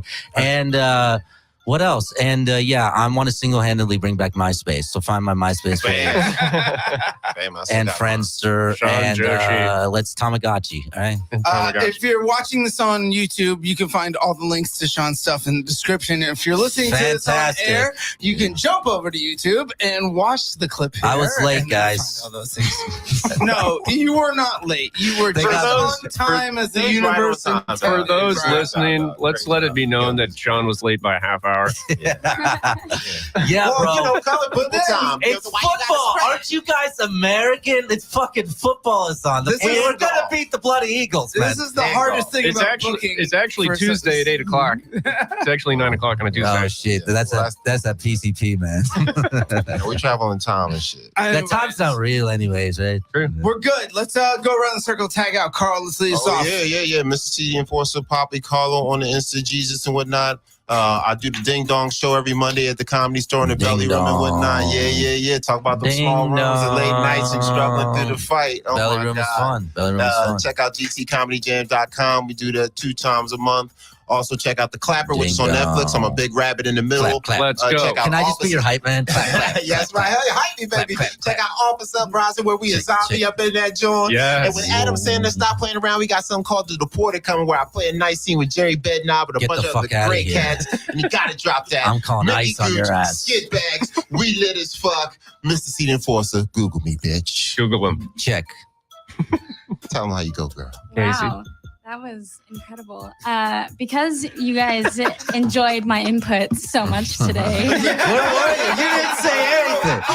You gotta jump in, otherwise I'll talk the whole time. To be fair, I'm pretty sure I wasn't even alive for half the shit y'all were talking about. Yeah, I'm pretty sure I was like 2 years old for the rest of it. Yeah. See, Harry Potter, right? If we talked about Harry Potter, I'd go on for fucking hours. I watched that shit yesterday. Are you more Harry Potter or are you more Star Wars? Absolutely. Harry Potter. Did you have any emotional connection to Star Wars growing up? No, actually, the first Star Wars. See, She thinks we're all nerds. Okay, but that's also my parents never introduced us to any Right. of that. What I are mean, they, maybe Nazis? We actually. God, I hope not. What do they not believe in democracy and goodwill? Blonde hair, blue eyes. That's all I know. It's possible. Yeah. No, the first time that I saw Star Wars was last summer, and I fell asleep for every single Yeah, one of and them. see, I'm so they're sorry. making and they're trying to make the movie for your generation. Mistake. I've Just seen- like I've that seen Dragon the- Ball guy was making the movie for people who do poppers in Amsterdam. I don't know. It wasn't for Dragon Ball fans. That's for damn sure. Yeah, they should make the Star Wars movies for Star Wars fans. Yeah. You know? But they're trying to make it for you. Oh my I enjoyed it. God. I've seen the new ones. You enjoy them, but we loved them, and now they suck. Trap you know? movies are I'm so trap sorry. films. Yeah, it's Yeah. awful. Well, I don't blame you. I blame Bob Iger. Whoever. Yeah, Yeah. whatever. Disney, please hire me for a Kathleen job. Kennedy. By the way.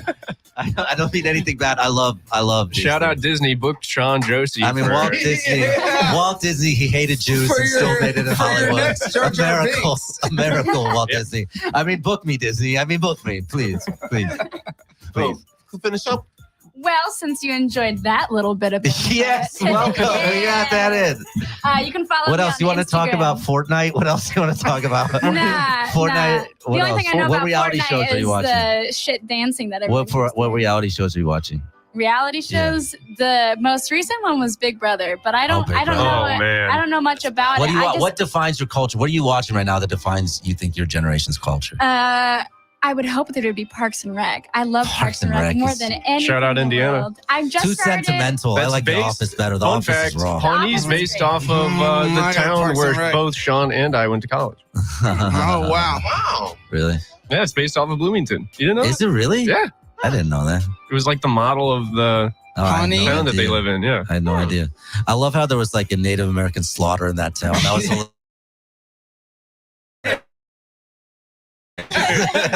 Dude. That was so funny. And like, there's It's so spot on. Yeah. Which is so like true, actually. That's like Columbus Day is that mural, actually. Which You is know what I mean? what's even weirder is that I went to William Henry Harrison High School and our mascot was the Warriors because William Henry Harrison was notorious for killing Indians. Oh, that's hilarious. If that's not the most That's fucking Indiana hilarious. thing Yeah. you have ever That's a- heard in your One life. last quick thing. So you know how there's actually a Hollywood high school right here? Yeah. Yeah. Their mascot is hilarious. It's a shakes. It's the yeah. Like the Middle Eastern shakes. Yeah. SHEIKH. That is so funny to me, man. Speaking of shakes, such a gotta give a big shout out to our other team member, Gabby Shake. Gabby Yes. Shake. Happy birthday, Gabby! Happy birthday, bitch. We're missing you, Gabby. She's Did you not say in- happy birthday, bitch? Happy birthday, bitch. Happy birthday, bitch. Happy birthday, Happy birthday, bitch. I hope you're drinking rosé and listening to Britney, bitch. Yeah.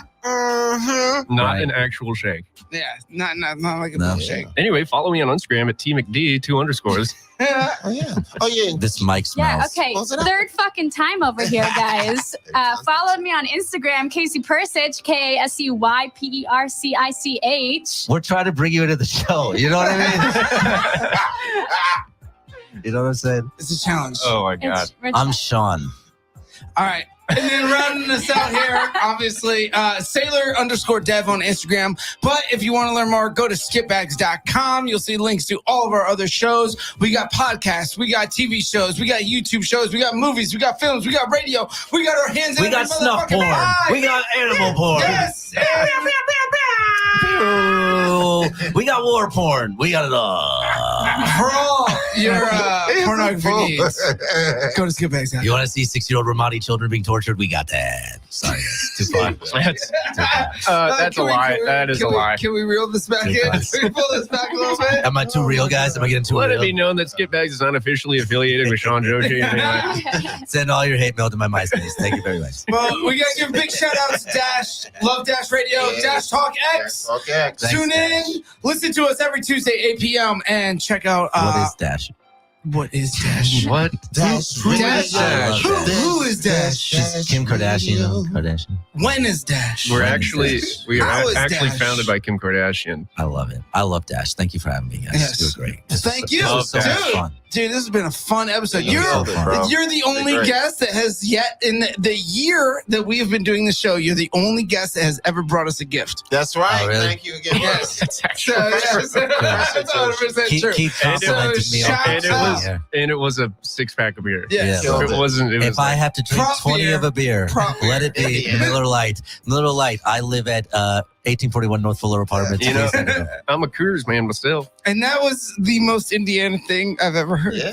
Dude, Miller Lite There's is a lot great. of Miller Lite in Indiana. Miller Lite's great.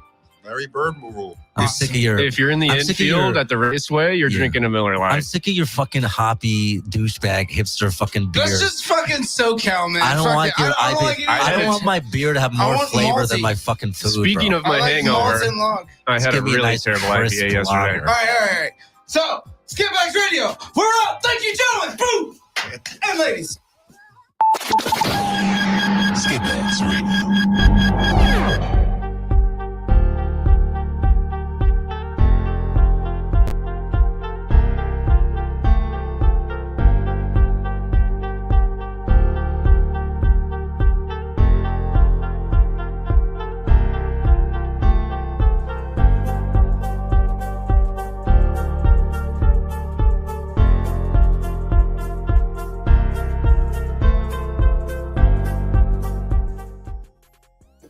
And happy New Year, everybody. All right. So it is the My Part of Town podcast. I'm back. I took a couple weeks off for the holiday, went home to Philly for Christmas, realized why I left. Love some of the people, but some of the people I love them, but their brains is messed up.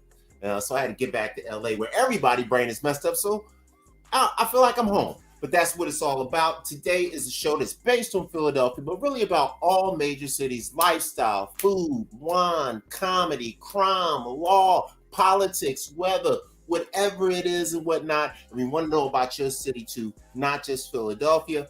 I break the show down into multiple parts. The opening is I go through some Philly news, things like that. Depending on guests, if I get any surprise guests or planned guests or any of my special guests that always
You know what, government? Y'all better stop playing games with me.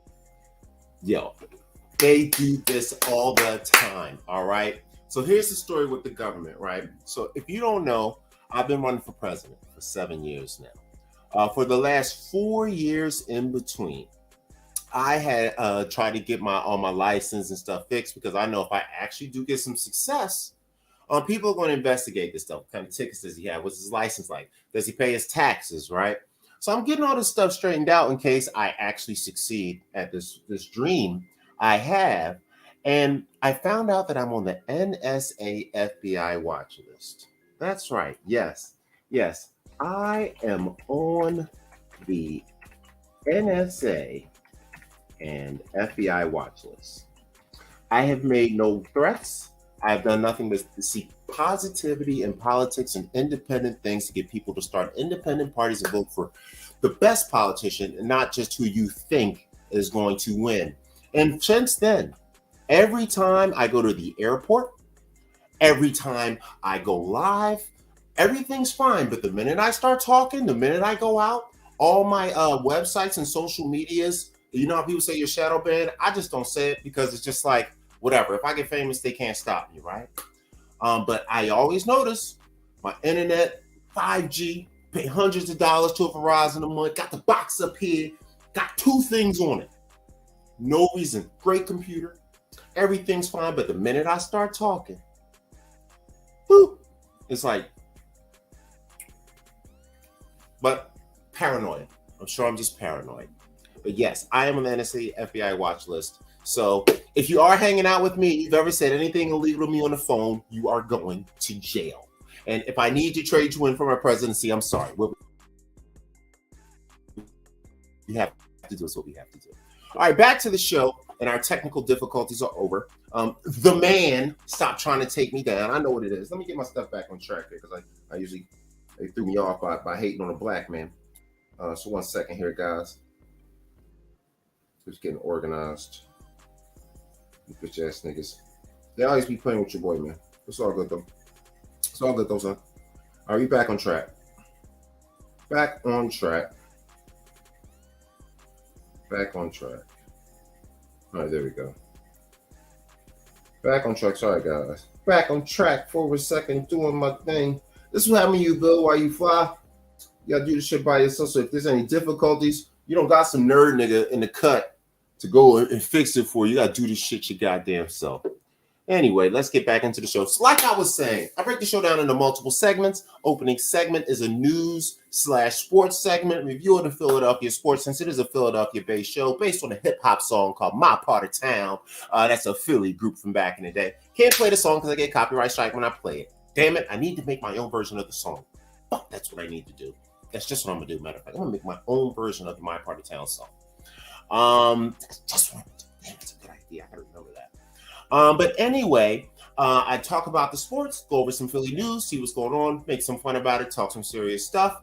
Second segment is usually if I have any interviews, people to speak to, any guests on the show to talk to. May go short, may go long, depending on what that is. My third segment is my Philadelphia biography segment. Every week I do a Philadelphia person's biography. This week is Miss Nancy Walker, who I believe is an actress. Old crusty looking chick too, so we'll check her out. But she's a Philly broad, so she should knock you out, good. You know what I mean?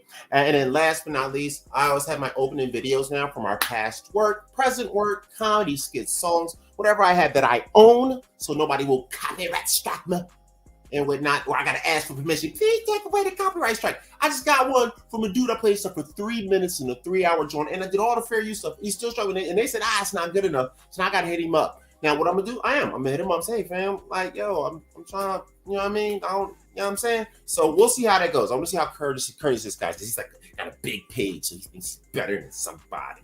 I got a little page, so I'm nobody, whatever. We'll get in a fight about a big fight. That's all right. No. I won't challenge you to a fight unless you want to fight. I'm from Philly. That's all I want to do. But anyway, let's get into the show. Let me pull up the Philly news right here. While I'm pulling it up, I'm gonna play my video for my song that I think is fantastic. It has no curse words in it, and it promotes natural women and how they're built. While I pull up these videos, I'm gonna play that, and you guys can check it out. It's actually the same beat you hear in the background with the actual video, and I'll run that right quick. We do politics over punani. We do education over ecstasy. We do literacy over linguistic ability. N-A-T-U-R-A-L, with a get it ass clean and no plastic everywhere. A natural girl, a natural girl, a natural girl, a natural girl. N-A-T-U-R-A-L, with a get it ass clean and no plastic everywhere. A natural girl, a natural girl, a natural girl, a natural girl. Hey. From the skinny to the biggie, ain't no plastic in the body. Keep that trash away from kitty. Like my ladies green the way the nature made them. Curly hair the nation, chocolate preferentation. We like the ladies, litty flavored basket Robin skinny waistin'. Don't get it wrong, we even take them yellow, brown, Caucasian. The patron Dr. Uma, ain't no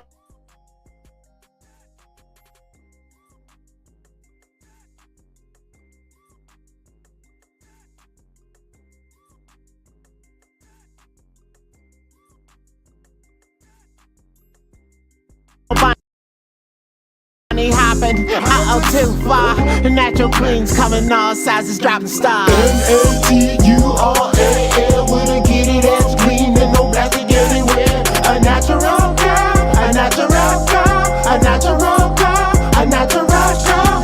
N-A-T-U-R-A-L, with a get it ass clean and no plastic everywhere.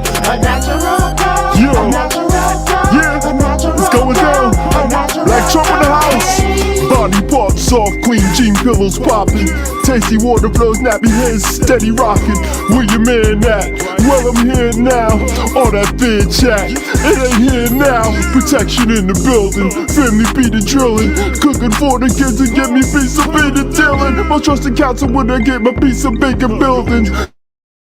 Keep the family diet clean. I need a N-A-T-U-R-A-L, with a get it ass clean and no plastic everywhere. A natural girl, a natural girl, a natural girl, a natural girl. N-A-T-U-R-A-L, with a get it ass clean and no plastic everywhere. A natural girl, a natural.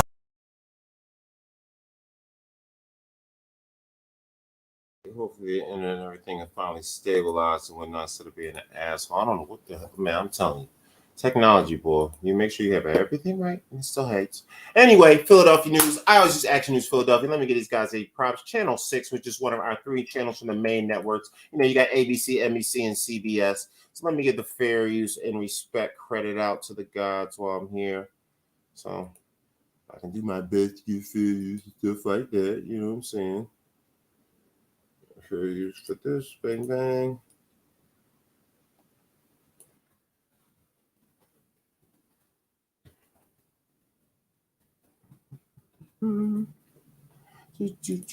Don't you mind me? I'm just trying to do my stuff, my due diligence.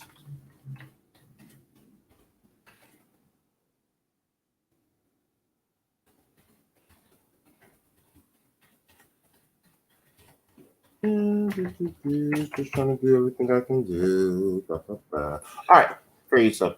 Let's see what we got going on. So what's going on in Philly is, looks like somebody had a stolen vehicle on 995. That's typical Philly. Don't nobody want to hear about that crap.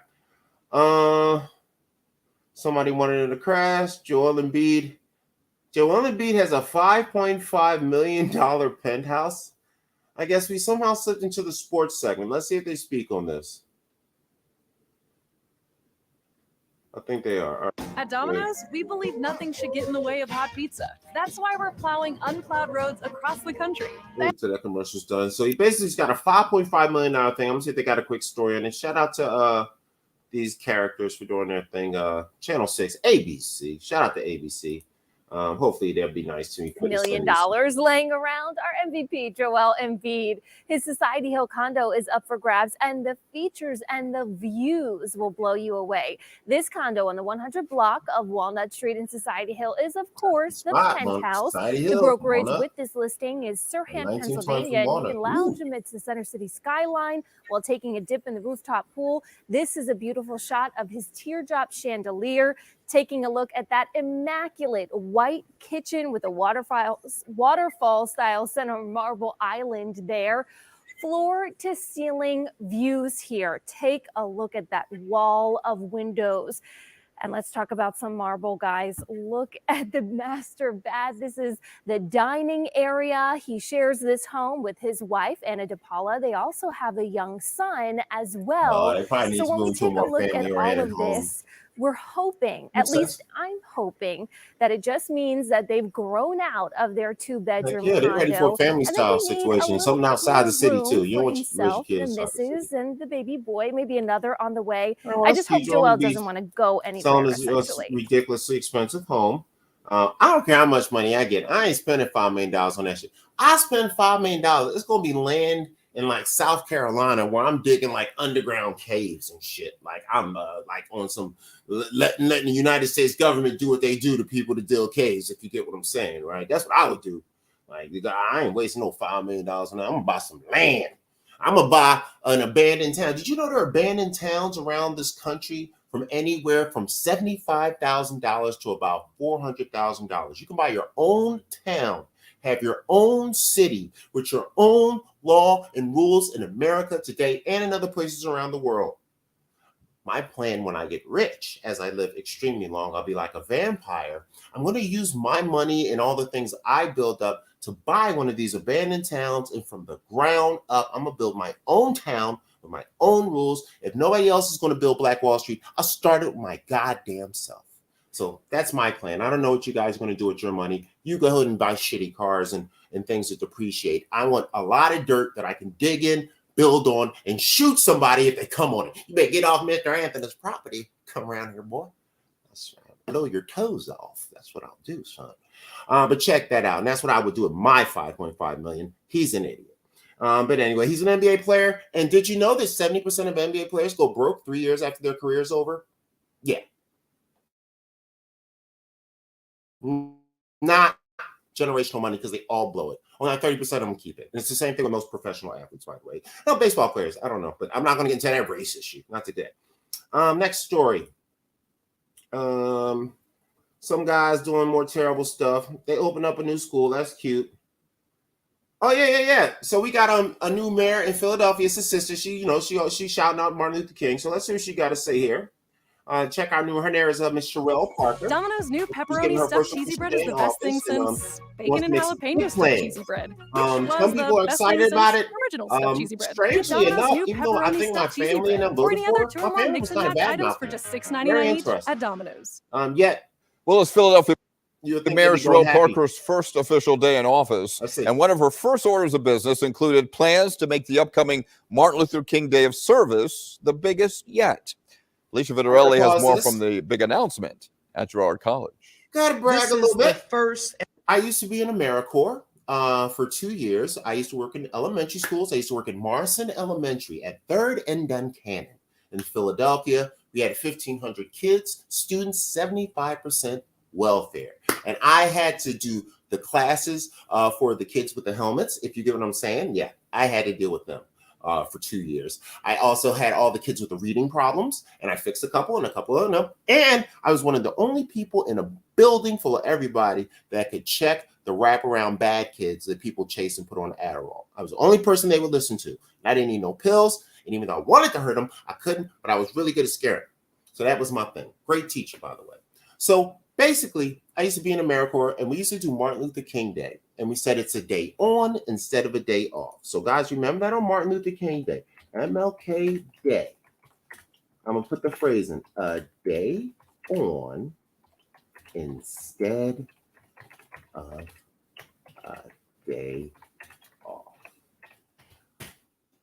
So this was supposedly one of the phrases that either somebody else said or Martin Luther King said, somebody else said. I don't know what it was. But the whole concept is that you get the day off for a lot of these holidays and stuff. And we kind of just sit around. We pretty much just go out and go to like non-African-American businesses, spend money, take advantage of their sales, go spend gas, go hang out. And it's just like, dang, imagine if like maybe even African-American people spent every Martin Luther King Day like working on some like black business thing or some black program or had like a conference. Every Martin Luther King Day, like get some tangibles going. Or maybe a political conference where they decide, hey, this year we're going to vote as 20 million black votes for this guy. You know, things like that, right? And that's what Martin Luther King and them wanted, a day on instead of a day off. And that's what this young lady is talking about. And let's hear what else she has to say. And the largest King Day celebration in the nation right here in our great city. Martin Luther And King. the 29th annual Greater Philadelphia King Day of Service is coming up on January 15th.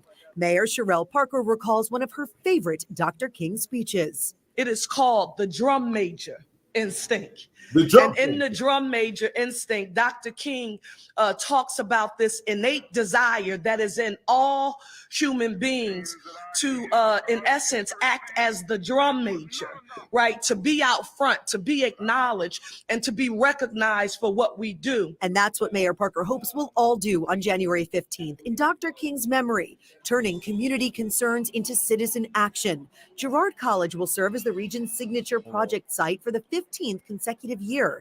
This year's theme is the 60th anniversary of the 1964 Civil Rights Act. Our signature project is going to be around gun violence intervention and voting rights. There are a number of ways to volunteer. We are gathering hygiene kits, and we will be working through Temple Hospital, Jefferson, and the University of Pennsylvania to distribute them. Now, notice, first thing we're looking at here is for the African-American lady who wants to expand African-American Day, there's a non-African-American man telling what the plan is. Kanye West, where are you when I need you? I'm not saying anything. Secondarily, he said the focus is going to be on gun violence, right, which is something you should focus on, and also voting rights. Now, most people in Philadelphia that are not what are they called? Certified ex-prisoners that have a felony who've had the law taken away. 99.9% of people in Philadelphia can vote anytime they want. Ain't nobody in Philly getting a vote taken from them. So why somebody in Philly worry about some voting rights in Philadelphia? I ain't never known a person that wasn't allowed to vote. Most people didn't vote because they just thought your vote didn't count because they're stupid. No, they just don't vote. So anyway, that's your focus. Also, how you gonna focus on it? How you gonna stop gun violence by just focusing on it? Putting more cops out, arresting more people, throwing more harsh penalties at it, more crime and punishment. So once again, nobody has a solution. You guys want solutions. You say you want solutions, but you don't really want it. Here is a solution that this idiot doesn't understand because he's not part of the people. He doesn't give a fuck. He's just running a hustle. But what you should do, if you do care about gun violence, you should be working on school reform. Getting alternate programs in school, trade programs in school, getting a Big Brother program of some sort going, similar to PAL and other Big Brother programs that used to exist back in the day. There's a fatherhood issue. There's a no parenting issue going on. There's only one parent issue. Parents are overstressed and they need assistance almost in a substitute parenting way. Teach the kids business classes in school. Teach the kids how to use the stock market. These are the things you have to do to make sure that they're not shooting at people later. If they have business knowledge, if they know about the stock market at a young age, if they can learn to trade instead of getting in student loan debt, if you teach them better cognitive thinking, give them a better range of stuff. That is how you fix gun violence. The Police Athletic League. If you want to use cops, how about expanding the Police Athletic League? Don't put more cops on the street to bust their kids' head. Expand the Police Athletic League. PAL. Everybody knows what it is from back in the day. It fell apart pretty. It's really small in cities. That used to be everything. Going down, I'm going down to PAL. I'm going down to PAL. Increase PAL. Another plan that the government should do. They should make it mandatory, similar to Israel, who we love so much, right? Everybody in Israel has to go through like a year or two of military training as like a law. I think every American now, especially with the parenting issues, the fatherhood issues we're dealing with, I believe that every high school child and young adult should be required to do 1 year of ROTC or 1 year after you're out of high school of military training. So even if you don't get all the tools you need to be an organized, functional, permanent society to maybe be able to go after what you want, you can now learn some tools that you will keep even if you don't like it. And there'll be benefits to it, like a little bit of money a month because you went to school, because that's how they do it in the other countries like Sweden and Israel. They get money for doing the army training that they're required to do. This is how you fix America. This is how you fix Philadelphia. Not what this fool is talking about. Back to a shout out to ABC using their stuff. Don't strike me. Don't strike me.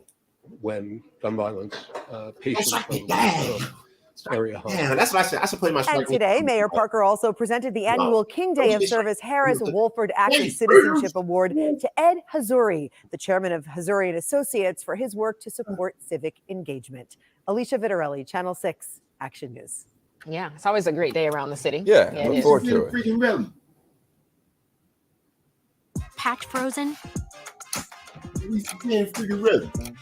Yes. Thawed by lunch. Oh, commercial, man. Don't be hating on the commercial. All right, that's good. All right, so that was a good little talk. Let me get out of here. Go-Gurt. Real good, real easy, real commercial, simple. son? Come on, where's my... oh, there we go. Okay, y'all stupid with it. All right, stop that. Okay, so that was cute. Martin Luther King Day. Day on, day off. My ideas were better. My solutions were better. But if you're on solutions, just listen to that last part right there. I told you how to fix all your cities and pretty much the country with our children problem, the gun violence, the voting issues. You don't have to worry about getting your voting rights. Just go out and vote, and you'll kick some ass. And pick people that have policies you believe in, not just picking the team you think will win this time between the Republicans and the Democrats. Stop doing that with your mayors, your congressmen, and everything else. All right, let's see what else we got going on in Philadelphia. Chestnut Street Bridge is to be demolished. Good. We need to fix bridges. We need an infrastructure project. Hopefully, I'm going to give credit to Joe Biden if he is actually doing it with his Build America Back Better project that he stole from me, which is mine was called Make America Green Again. That son of a bitch pulled that shit up like right before he got elected. Had no plan until 6 months before he got elected about an infrastructure project. All of a sudden, I was harassing him. I get on the FBI list, and then all of a sudden, bitch, you got like 80% of the plan that I made up. Like you do. His Make America plan is like 60 to 80% of my plan. Nigga stole my shit. But anyway, I'm like Little Richard. Shut up! I invented everything in politics. Anyway, he stole my shit. But that's cool, Joe. Just do the project. I appreciate it. So they're redoing the bridges. Hopefully, the government is giving people money to do that and make jobs. We don't need that story. Woman suffers severe injury after hit and run. Yo, Philadelphia and LA, you know the one thing that'll happen to your ass? You finna get hit by a goddamn car. Or you gonna crash in a car. If you don't pay attention, somebody will knock your leg off in these cities. So California, Arizona's another place. Yeah, stay getting hit, boy. It's crazy. Anyway, new Philadelphia mayor takes aim at public safety. Once again, let's see what she has to say here. What's her first executive order? Are you gonna talk about it? Let's see what she says. I wanna see about is this worth talking shit about? Aye, it was a grand entrance. Arr, arr. It was a grand entrance. Arr. All right. Where's last nigga? Where's last nigga? On the all-new Disney ass commercial nigga. New era is underway in the city of Philadelphia as Sherelle Parker is now the city's 100th mayor and the first woman to hold the job. Yeah. She was able to celebrate with a party at the Fillmore last night after a busy first day in office. The gifts that have been placed in you are not simply for you and your own personal advancement, but you are to use them to motivate, inspire, and encourage others and make a difference in the lives of the people of our great city. Parker's inaugural speech laid out a vision for her time in office. She spoke of her humble beginnings and used them to push forward her plans for the future of Philadelphia. That vision includes improving the city's public school system and letting others know that the city is open for business. But most importantly, the Democrats' major focus is fighting crime in the city. After the inauguration, Parker signed 3 executive orders, including one declaring a public safety emergency to fight crime in the city. Parker wants the focus to be on community policing, among others. Action News reporter Catherine Scott is live on the Parkway with more on Parker's plans for these first 100 days. Good morning, Catherine. Good morning, Matt. Well, you said it. Mayor Parker had a very busy day yesterday, and that included signing 3 executive orders, one of them declaring a public safety emergency in Philadelphia. I am fully committed to ending the sense of lawlessness that has been so pervasive in our city and bringing back a sense of order and lawfulness. I assume this allows her to do certain things. Mayor Parker Doesn't mean campaigned on the she promise can to make the go city ahead. safer, and yesterday like that. Parker's first executive order was declaring a public safety emergency in But Philadelphia. I guess it The means she has order directs new powers police commissioner only go Kevin ahead. Bethel to work with new managing director We'll turn Adam it into Teal and other leaders to sanctuary develop city. plans within 100 days that will tackle crime and quality of life issues across the city. Police Commissioner Bethel will report to her office within 30 days on the status of sounds each like she mandate wants in the to spend a lot of executive money. order. The plans will include how to increase the number of police officers, More crack cops. down on gun violence, address addiction, and shut down open-air drug markets. Oh my God! You're Parker just gonna says go to they'll war work to get against all the available kids. resources into struggling neighborhoods. Go to war against Bethel all was kids. also sworn in yesterday as the new police commissioner. He said the strategy will be threefold: prevention, intervention, and enforcement. We will pursue those who harm Bad and thing number one. traumatize our neighborhoods across the city. I don't even know the other kids. That one's tough. I need to hear y'all shit about cracking heads. All right, I'm gonna call that the end of this segment. All right. Oh, we gotta do the news. I almost forgot about the goddamn sports. Right. I got a little attitude because they fucked my head up. Oh, I'm fucking up. Sorry, y'all. I'm fucking up. I'm fucking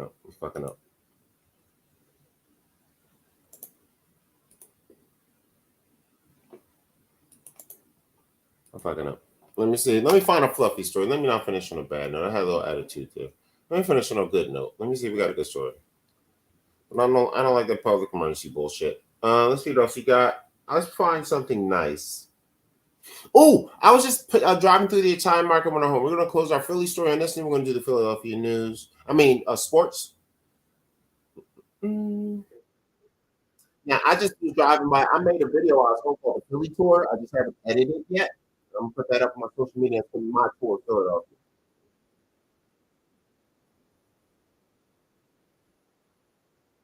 I'm gonna run the whole city via tape and talk over. Love this. Wait, oh my God, I don't got it. Look at these. I'm not sharing it. I'm an asshole. Give me a second. I'm an asshole. Sorry. I'm an asshole. 1 minute. Especially during the pandemic, many of them had to shut down. But now we're up to our third generation right here. 1993. Throughout the past and the years before, we've been able to, prosper in those eras. But in this new social media era, we felt like that we needed somebody to come take it over who understands trends. Hi, welcome back to another Italian Market Spice Company video. So I decided to be the person and basically bring the social media era to a very traditional Italian market. Next, we're going to add Salt's best friend on the diner table. About a year ago, started the social media page, our Instagram, our TikTok, Italian Market Spice Company, show people how to make the blends that I make and even cook with the blends. If I need a funny name, so everybody goes, oh, that's the Spice King. I'm Michael Gargano's grandfather. I just let him do his own thing. He's doing a good job, so why interfere? We need some more vanilla extract. We sell a lot of vanilla extract. It's great working together. He depends on me. I can depend on him. You know what I mean? So it's good that way. Have a good one. I took it over about 50 years ago. No 2 days are the same. The people that you meet are great. I work with all my friends. Thank you. Thank you. It's like one family out here working together. Nothing's more important than family. It's just fun. Like, I enjoy making the videos. I enjoy spending time with him. No, Hopefully people will see what I'm family. doing and seeing that new generations can still come here But I'm and from still Philly, so I can enjoy make fun it of and that. still prosper I'm just like the basically older black. generations I'm did black back power. in the day. As long as I'm alive, we'll be here. Carlito. Hey, Carlito. Hey, man. Hey, hey, hey. Lulu, over Right before Mario and his $100 son, for leggings. get into the social media world. Let's check out some Philly sports right quick. See what's going on Yahoo Sports. We're gonna go over these Philly teams right quick.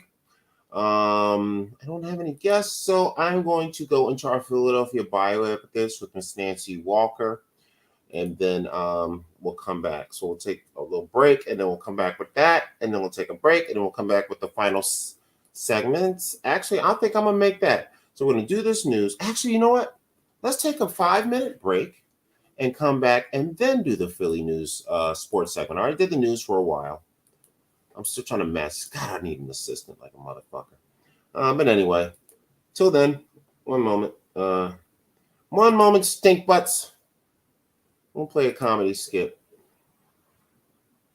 Let's see if we got one that's 5 minutes long in here. Worth looking at. 5 minutes video. Oh, there we go. We'll watch this one. You'll watch this, and we'll be back right after this particular video. Take a quick break.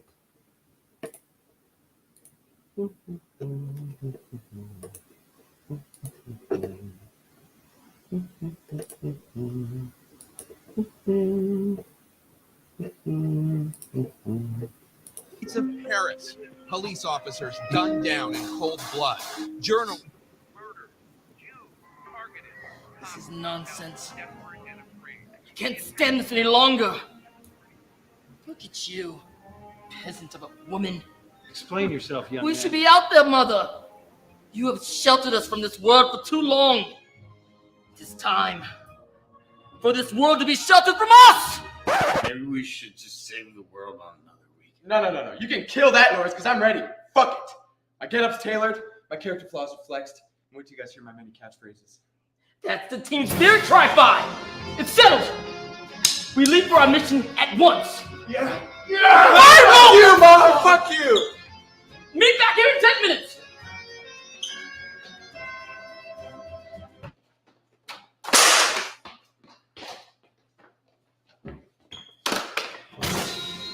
In the daytime, I'm known simply as Kelso Cunningham, mild-mannered, trust-fund genius. But come night,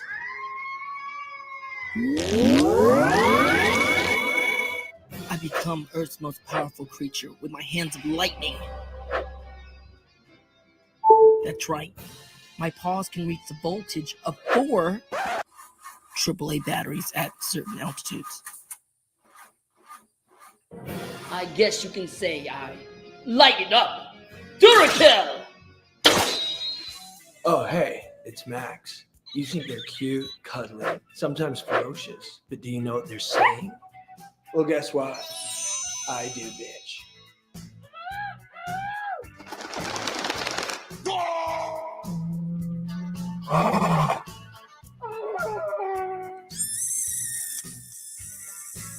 I guess you could call me the cat's meow. Or Max. Some would say I'm Trevor, the one with attitude, daddy issues. But come sunset, I become the Earth's most powerful resource. That's right. Every ounce of strength that I flex turns me into the human Wi-Fi. Don't worry, ladies. You'll catch my signals. Wi-Fi! Hasn't everyone wanted to be a Mexican wrestler? Boom! How about I'm black? Now I can hit I can hit that ass. Wild child.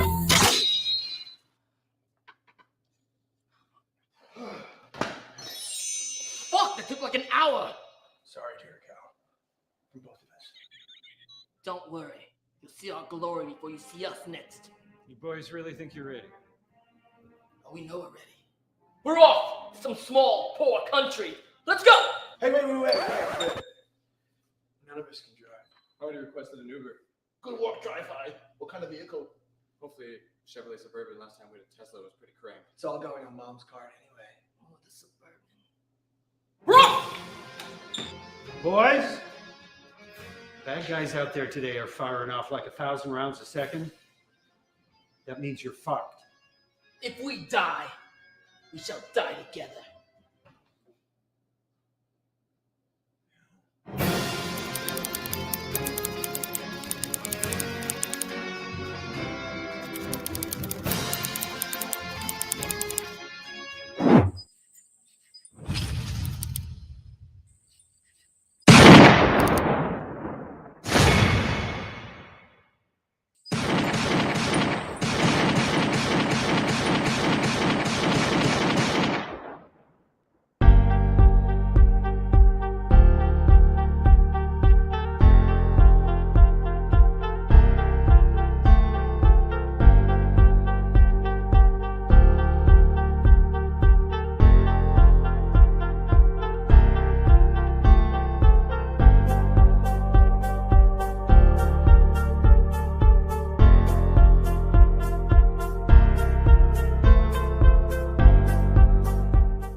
Back in the game. About to do my Philly sports segment, sponsored but not really by Yahoo Sports.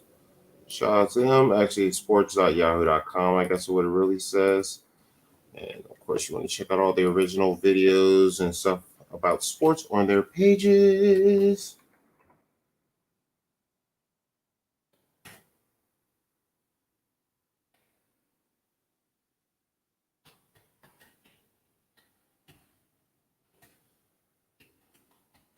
I don't know if this works, but I'm just trying everything I can. I think one of the things we do at the end of the video, I'm gonna put the guy's link in the comment section. I think maybe what I can do is, I don't know. I think maybe, all right, what's going on here? 1 second.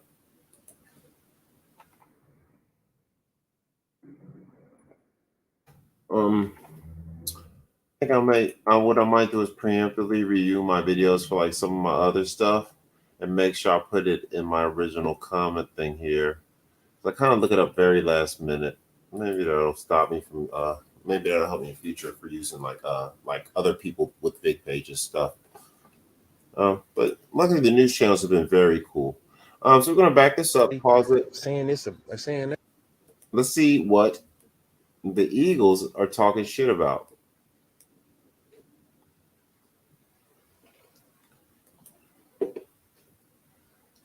Not HD. I'm gonna go with this. Sorry, I'm gonna fuck up the video a little bit just for quality purposes.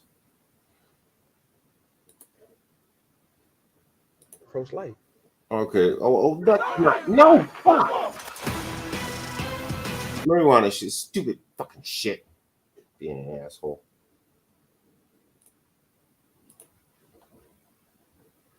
There you go. All right, there you go. I bet our podcast. You know. I got the commercial. We watch Yahoo and all them other guys shit. Sunday Night Football. Watch that shit. People say I'm beefing with Nick. I'm not mad at Nick. I'm not mad at nobody. Like we have a great relationship. Like I said, like I got a ton of respect for Nick. Cause like I said, he take up for us when it be us, you know. And I even said for example, I'm gonna get detailed. For example, I know that's what y'all want anyway, but I'm I'm gonna get detailed. Like for the Seattle game, that was on us. Like we messed that up. We improvised and we went on our own. And Nick came out and said, "Oh, I wanted to try to get a flag or something crazy like that." It's like he really made himself look like a fool for us. I have nothing but respect for him. Like, you know what I'm saying? Because not all coaches do that. That may be things that Nick probably want to fix about himself, and I'll say. But one thing I can't respect, loyalty is not one of them. And I say that because he takes up for us when it has nothing to do with him. He gets the blame, but that comes with his job. And just like Brian, he gets the wrong end of the stick. So if you guys don't know what this is about, recently they said that A.J. Brown, our star receiver, isn't getting the ball enough. We're not getting the ball in his hands. Well, the thing is, when people know you're throwing to somebody, they cover him really, really hard. So you have to get creative with getting your star receiver the ball. I hate the Cowboys, but they did it recently with CeeDee Lamb. First half of the season, they just tried to throw to him like A.J. Brown, but then they had trouble. So then what they started doing is handing him off the ball to run. Basically the Deebo Samuels concept is how you really want to have a star. Hand him off the ball to run in reverse, move him around in motion a lot, put him in the tight end, in the slot spot, get him in a running back spot. Do all this with your star player, no matter who he is. And that's how you, like McCaffrey, you use your star receiver like they use McCaffrey and Deebo Samuels, and that's how you can get A.J. Brown going. Sirianni's a shitty coach, and he's not doing that. And it sounds like they're also ignoring his plays because he just said they did some dumb shit instead of him doing what he wanted, and it's fucking up. So if your team's not listening to you, that's a very big concern for a coach, especially 15 and 16 weeks into the goddamn season. That's something you should be worried about. Anyway, let's finish this up, this video. Sometimes when it be us, because like I said today, the coaches played 0 snaps this year. It is not the coaches. It is us. We ride with Nick. We ride with Brian. We just got to come out. We just got to play ball. That's all it is. It's either one person messing up or something like that. And not saying that somebody just trying to mess up, but it happened. We human. You know what I'm saying? So but like I said, it's highs and lows, and you see the glimpses. So that's why I'm like, but we right there. We right there. Despite everything, despite everybody saying this or saying that. Like we right Yeah, there. they are right there. And we know we are, and that's the only thing that matters. That we know. Eagles are right there. You know, you can say whatever you want to say, but when it happens, then it's gonna be like, oh, what is going on? Oh. What if it don't happen? Then well, we're gonna try again. That's just what it is, and that's how you have to approach life. Well, there you go, and you hear the guy. And the Eagles right now, even still late in the season, are 18th in passing yards. So our passing game is suffering, but I think it's because we're not taking it. I think we should have the number one rushing game in the NFL. If we ran more this season, we barely run, and we average 130 a game. Imagine if we ran, we'd average like 160, 170, and most likely get more or better passing yards. Anyway, but we still do great in total yards. This is for the division basically this week. So we'll see how that goes. We know about the tragic loss. Let's see what I don't know if they got much else to say. Let's see if there's any other stories. I think they get back to the running game, be more creative with AJ Brown and also the other ones, Devontae Smith. The Eagles will be fine. But they got to change how they're approaching. They need to be more creative. They're way too predictable. And a predictable team is a team that anybody, even a shitty team, can stop, as you saw with Arizona. Okay. So that's that. What else we got going on here? We got one more game. Who do they play again next week? All right, last game of the season is against the Giants, which, of course, we should beat them. But one of our issues has been that we keep losing games we should win. It says the Giants are plus 200, so they think we're going to lose. The odds say we're going to lose the game. Does anybody see that? It says the Giants are going to beat us by 5 points. That's how much respect the Eagles have lost in these few weeks. So now they think the Giants, a team that's like 15 and forever. What is the record? Oh, my God, the record's like super shitty, bro. They're like 50 million and forever. Their record is 5-11, and they think they're going to beat us. And we almost did lose to them a couple weeks ago. So let's see. And things are pretty bad right now for Philadelphia. Second and goal. Connor again. Nose down. He's in for the Cardinal touchdown. Eagles are in the playoffs, but losing to the Arizona Cardinals at home Week 17 does not inspire confidence. Philadelphia has lost 4 of its last 5 and now need help to win the NFC East. Pressure coming. End zone. Wilson. Touchdown. The 4th down gamble pays off. Eagles will be trying to fix things on both sides of the ball. Question is, can their defensive issues even be fixed at this point? 35 points allowed to Arizona. They've given up 25 plus in 5 of their last 6 games. Keeps the play alive. Ross for Connor. One-handed catch. What a day for James Conner. They gave up 25 to the Giants just a few weeks ago, and their points challenged let New York back in it by giving up a long TD pass to Tyrod Taylor late in the game. Deep shot. Slayton's behind Blankenship. Darius Slayton is in. Touchdown Giants. Philadelphia hung on to win 33-25. That's their one win, though, in their last 5, and they only faced Taylor for part of that game. New York's offense has looked decidedly better with him at the controls. He put the Giants in position to win last week, threw for 319 yards, so plenty capable of moving the ball in Philadelphia's secondary. From the 43, first down, Wan'Dale Robinson in some space with some speed. Darius Slayton caught that long TD pass versus the Eagles, followed it with a 4-catch, 106-yard TD outing last week. Loading up, wants to go deep for Slayton. He's got him. Slayton on the run. He'll take it to the house for a Giants touchdown. Eagles secondary they face has struggled all year, struggled again last week versus Kyler Murray. 232 yards, 3 TDs allowed, a rating over 115 given up. On second and goal. In the flats, it's Carter with the catch. Breaks a tackle and a touchdown. Eagles pass rush, only 3 quarterback hits, just 1 sack.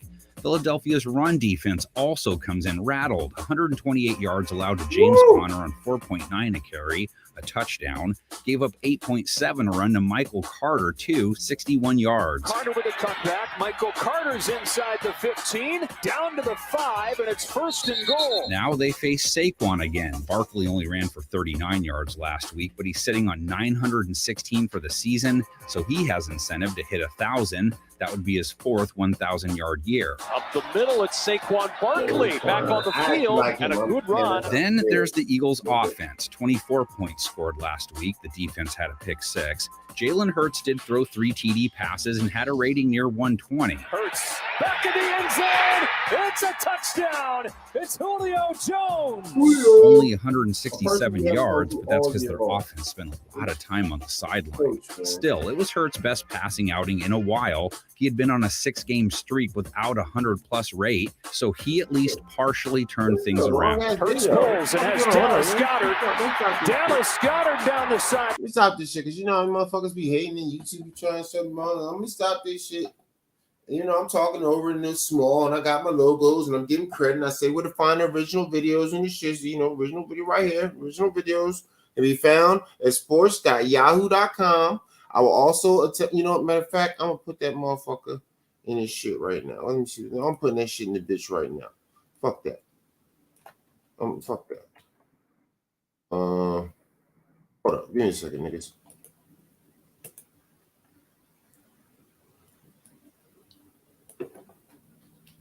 Original videos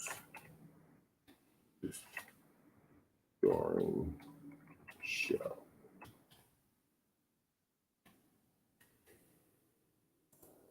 I'm gonna do this right now.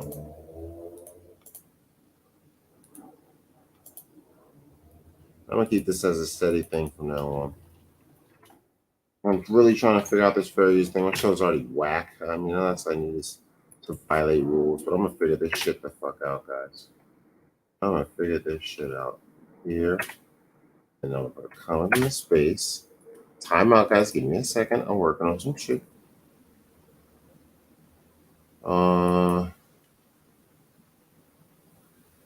One second. Sorry, guys. You know, let me put some music. No, fuck it. You just gonna have to listen to me fuck around. I will sing to you. It's the midnight train to Georgia. We in LA, California. Just ride to the beat, ride to the beat, ride to the beat, ride to the beat. I'll pull up on the bright light. Hey, baby, yo, to your red light. I see where you gotta go. Take you to my home, gonna make your body blow. You're looking real good, ma. Red bottom looking real hood, ma. Let me treat you like a star. Take you all night, then I give you all this man wrong. Let me tell you, baby boo, 'cause we do the stuff how we do. Let me turn it up, turn it up, turn it up. It's LA, man. Tell you how you go to the place, man. Let me take it to my house, take it to my home, and I bring it down south. It's the midnight train to Georgia. We in LA, California. Just ride to the beat, ride to the beat, ride to the beat, ride to the beat. Shout out to my thugs, man. Hanging on the corner with them crazy plans. And we running from the coppers, treated like a ski store, never fucking stop us. Looking real hood right, things kinda looking real good right. Let me crack it, turn it up, turn it up, turn it up. Okay, I'm gonna go with this one. I'm just trying to get some links down. Oh yeah, I want to send John Flanagan because he might be very upset. I'm gonna use his thing, but I want to copy it and paste it in my stuff beforehand because niggas be tripping. I don't know why, y'all. Niggas be tripping. So I'm just gonna get it on. One moment. I'm sorry. Nobody watches this fucking shitty show anymore. Maybe they will, but until then, I'm gonna put the link for it in there too. Okay, good. Then I'm gonna copy it. Oh shit. And I'm gonna go here.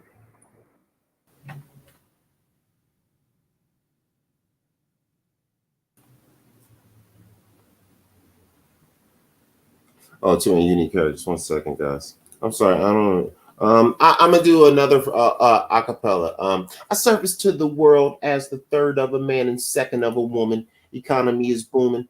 Check the check, no lumen. Let's move into a bigger space. Too many living in an apartment place. So begins the case of that product me, Mr. C. Born and raised in the hood, Mount Airy. Mental looking kind of scary. The neighbors say, how dare he? Talking about the hood like it's ghetto. I take him to the bar and make the extra stiletto while I tell him about the background. Went from in amount of Mac pounds. Everybody run away is getting jacked now. Do I see the crack now? And it's killing me, you're feeling me. The reef is steady healing me. And back to the video now that I've fairies myself up as best I can. He didn't play terribly against the Giants either. He threw for over 300 yards. A.J. Brown, Devontae Smith, Dallas Goedert with 70-plus yards each. Pressure comes again. Hurts underneath as a first down to Dallas Goedert. Second fourth down conversion of this drive. Smith hurt his ankle last week, so he's on the injury watch list. Julio Jones might see some more looks if he's out. Julio with 2 TDs last week. Steps up. Throws on the run. It is Julio Jones for his second touchdown. The secondary they go after just gave up 118 yards to Puka Nacua, allowed over 3.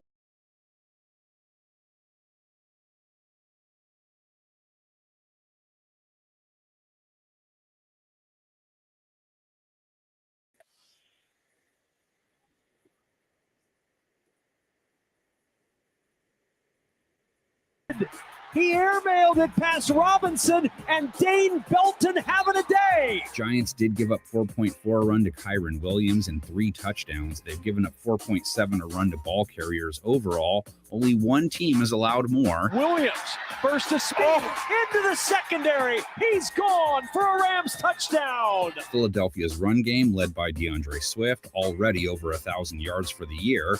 4.7 a run last week on just 13 tries. He ran for 91 yards and a touchdown versus the Giants in their win, though. Swift makes a move, finds the end zone. Touchdown Eagles. Eagles looking for the number 2 seed, looking to avoid starting the playoffs on the road. Giants are not an easy out, though. You know the comment section drill. I know the panel of 10 drill. All right, so let's see what's going on with the Giants and the Eagles. All right, let's check out our Sixers. Let's see what's going on with those wonderful gentlemen on the NBA side of things. For our review from my Philadelphia 76ers. Should be bop bop. You know, I should be playing music. One moment, I'm sorry. I'm really slacking on my fucking game here, guys. I should play some background music. There we go. Background music. All right, there you go.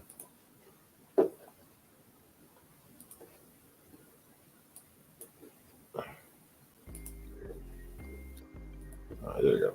All right.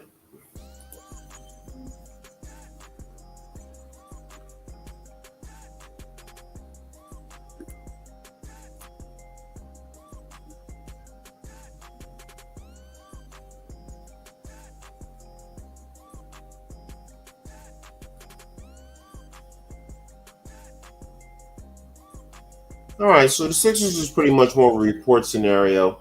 Basically, right now, the Sixers are looking pretty good. They're in their top 10 in every category, just short of top 10 in field goal percentage. That's because we shoot a lot of threes like the rest of the NBA, but 48% is high nowadays, which is shitty in my eyes. But anyway, our three-point percentage is pretty decent at 37%. I will give props to that. That is a solid three-point percentage, but not next level. 40% is next level.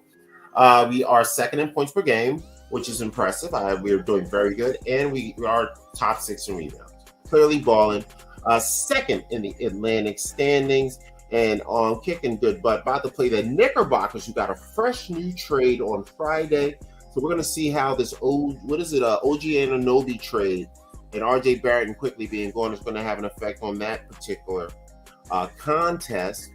We're mid-season. I think All-Star break is February, around Valentine's Day. So we're almost about mid-season. So we're going to hit some breaks. As long as the coach, Nick Nurse, is doing a great job. There's not much to really say about the Sixers. They're kicking ass and taking names. No serious stories. Joel's selling his house. Everything else is doing good. Kelly Oubre's balling. Tobias Harris is getting his respect. Maxey is figuring things out. Some of the other guys are doing the goddamn thing. Can't complain one bit about what's going on with the stinking Sixers. So we're not going to even complain about that. Baseball. Are they playing right now? They're not playing baseball, right? No baseball right now. All right, cool. No, right? Yeah, no baseball right now. Baseball's over. All right, and hockey. Hockey is the one. So hockey's what's going on. So we got the stinking Flyers. Let's track these guys down here. Let's see how they're doing. Oh man, we're way down the list here, but we are look like we are in the playoffs. We are 4th in our division and in like 7th or 8th seed for the playoff scenario. So the Flyers are doing okay. We give up a lot of goals. 23rd in the league, which is I think near the bottom. I think only 30-something teams around there. We are 9th in goals against. So we do score a lot of goals. Oh wait, goals for, goals against. All right, I'm confused. But I want to say we score a lot and we give up. Yep. Yeah, we give up a lot of goals, but we also score. So we have shitty defense and good offense is what it looks like. Even though we're great at penalty kill, but we get a lot of penalty minutes. So we get a lot of practice. But we also shitty at the power play, which tells me we're not scoring like we're not hang on. Yeah, or something. Or maybe we're a shitty scoring team. I don't know. Anyway, we're doing okay, fighting through this stuff. They'll explain it. I don't watch too much hockey. I just want to see somebody get smeared up against the boards. That's all I care about. Any other Philly sports I should be paying attention to? Is there a Philly WNBA team? Yo, why is WNBA all the way down here? That's hilarious. Does Philly have a WNBA team? I think we used to have one, but I don't think we do anymore. Let me check. Let me check on this. And they don't even keep the standings up for these hoes. God damn. They don't even get these broads a full page, bro. Like everybody else has like a full page. These chicks don't. That is crazy. Wow, they really don't fuck with the WNBA at all. Anyway, let me try to see if I can find their standings. Here we go. Alright, so the Liberty, Atlanta. So there is no Philadelphia team. So I guess for Philadelphia, our team would be either the Connecticut Sun or the New York Liberty, or if you like Atlanta, in Atlanta, you could be a DC person. So there you go, and they're doing good. So DC and New York are the two closest. We hate New York, so we can't come them. Fuck them. So this is the Philly team, the Washington Mystics. We suck. Let's see who's on the Washington Mystics. This is going to be our Philly WNBA team. This is going to be great. There might be some cute broads on here. Ooh, some tall ones. And shortest one is 5'7". Biggest one is 6'5". Ooh, they got a couple big ones on here. Ooh, couple of kitties. Ooh, Ariel Atkins. Ooh, who's this one? Let's see. Look at the big one. Ooh, she's a cutie. Shakira Austin. Hey, Shakira Austin. Hey, hold up, give your boy a second. She kind of fine, Jack.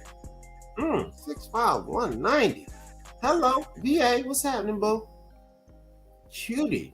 Damn, she a cutie for a WNBA player. You know, see that? She fine, boy. She fine. Ooh, she fine. 2000, so she 23. Ooh, fine. Young, tender. Fine, young, tender. Sheesh, Jesus Christ. Who else we got on this team full of fine women? Who's another big one? The 5'10" was just cute too. I like 5'10" girls. She's a cutie too.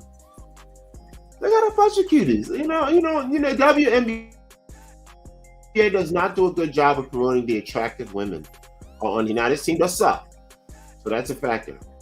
Natasha Cal, now she got some busted teeth, but I bet you she's really good. And she is still kind of a cutie, and she's very natural. She looks like a cutie too. And she's from PA. Shout out to PA. So she repping the crib out there. Who else we got? Oh, Big Elena. Who's this big one? Okay. This chick in high school used to look like a man, but I bet you she looks great now that she's mature. She's got a strong chin. But I'll break her back. I'll break all these chicks back. I have no standards. Actually, all these women are in shape. They have good jobs and good work ethic. I get any one of them pregnant tomorrow. Let me stop front. These NBA chicks be cute. I take them all down. Watch your back, NBA girls. If you ever see me at your game, NBA girls, if I'm sitting out back by the locker room, you better watch out because it might be an air tag on your car, girl. No, really. That's a joke. That is completely illegal. I would never do such a thing. But, man, she kind of cute. I don't think she got her natural on. Oh, she's an African. Queen Egbo. My name is Queen Egbo.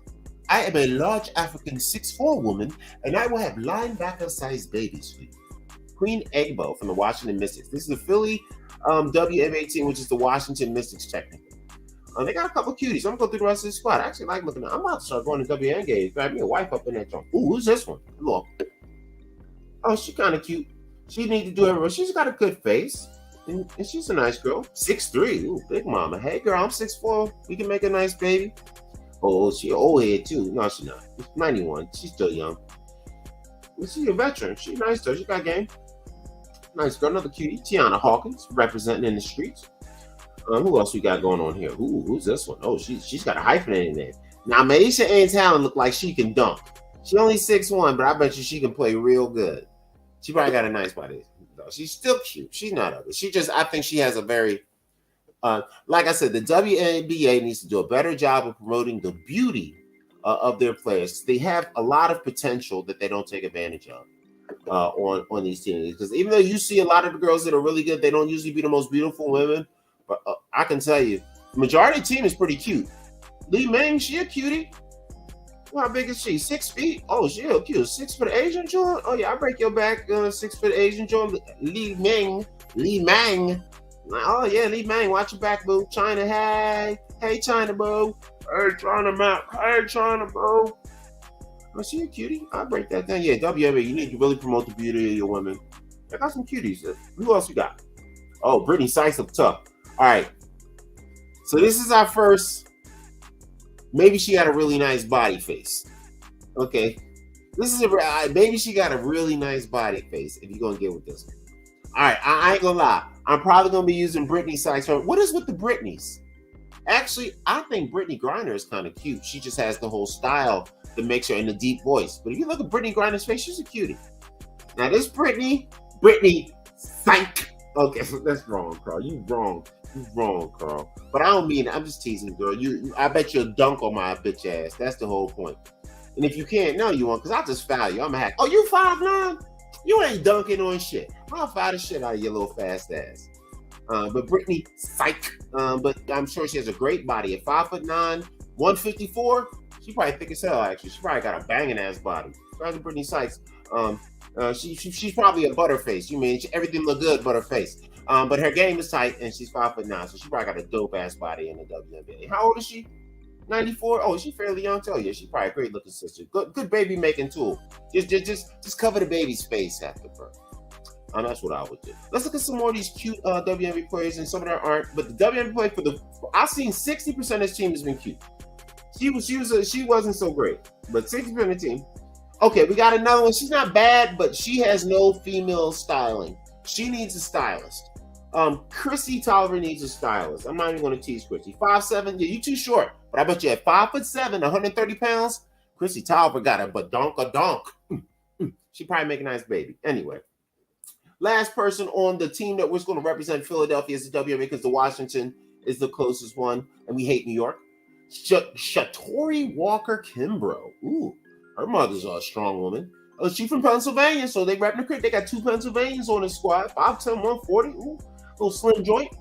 So she be all right. She all right. You know what I mean? Once again, the WNBA needs to use a stylist and maximize the beauty potential of their players. All right, so I'm going to call this a break. It's 11 o'clock. We're going to take one more break, and we're going to do our final segment on Miss Nancy Walker. I'm going to also read her Wikipedia, because this is just going to be a quick view on her from a video. For right now, let's play a temporary transitional video. And I'm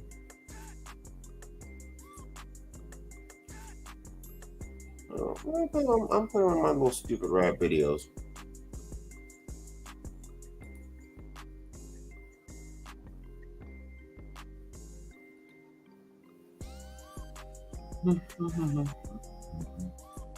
Well, I know it's a fun one.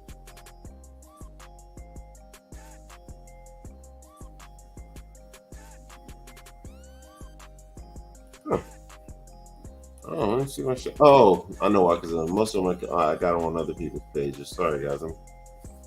I'm unfocused. Let's go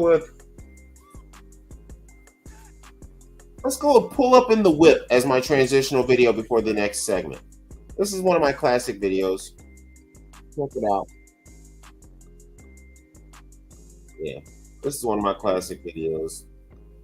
I liked it. I like the song. Whatever, right? But I'm gonna play this right quick, and then we'll transition to the final segment, which will be the biography about the Philadelphian Miss Nancy Walker. For now, we're gonna go ahead and play this video and get on.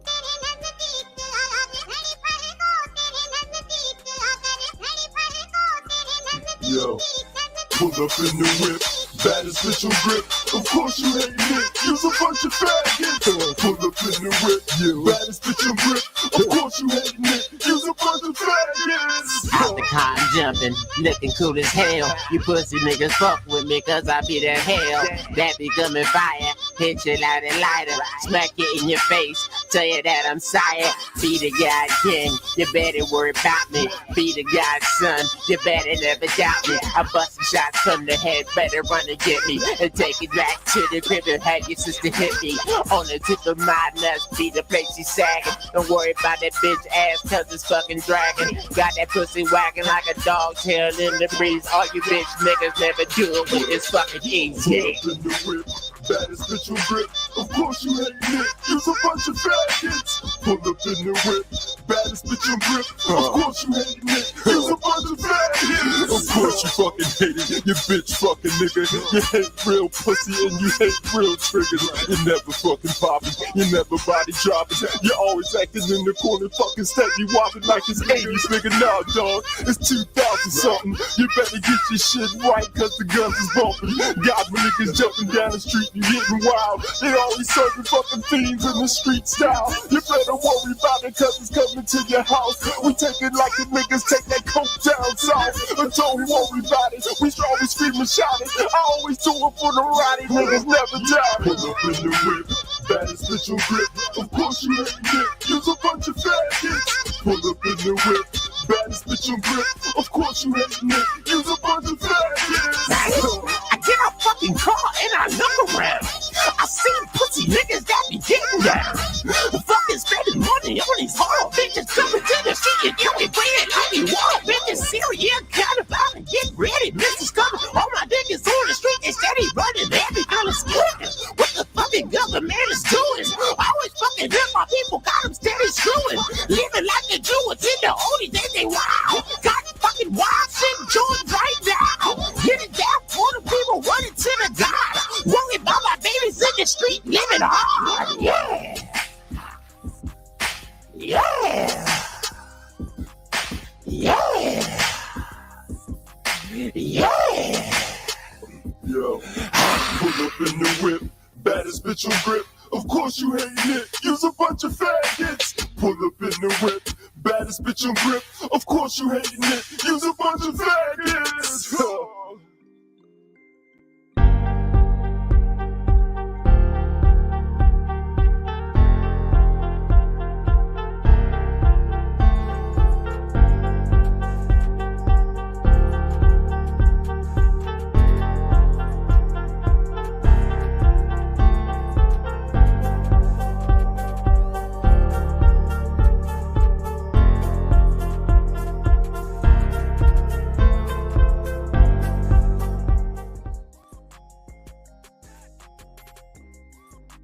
All right, we are back for our final segment, which is going to be our Philly bio of Miss Nancy Walker. I found a quick review on the gentleman's page. I want to give him all his credit and fair use.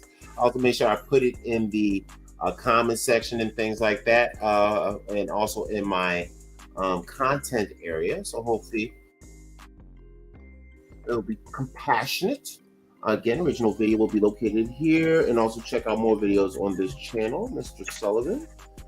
And that'll be right here.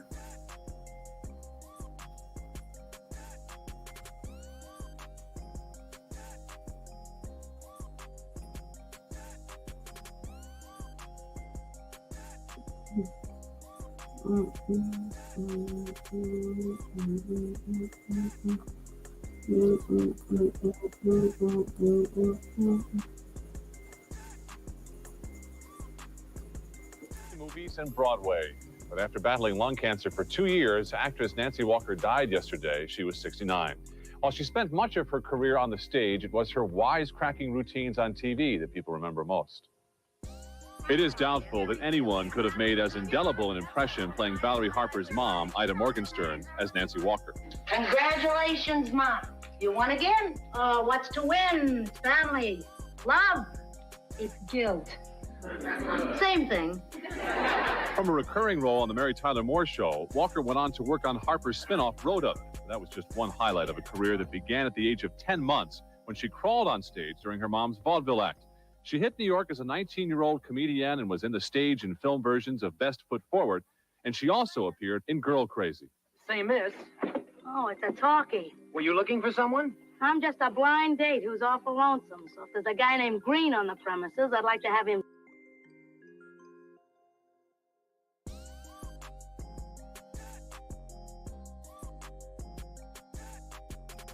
Oh, I just wanted to say I do remember her as the mother on Valerie Harper's old show. I was trying to remember where I remember her, and I've seen her in so many things. And yeah, she's actually a pretty consistent face in the Hollywood circles. And shout out to Miss Nancy Walker. I do remember her as the mom, and she was very true. And what she said about family, that was the realest stuff I ever wrote. Let's keep it moving. Step up and take the rap. But Broadway was really her home, including the 1944 musical On the Town. During the 50s, she appeared on stage and TV with Bert Lahr. Critic Walter Kerr called them two of the greatest clowns this world possesses.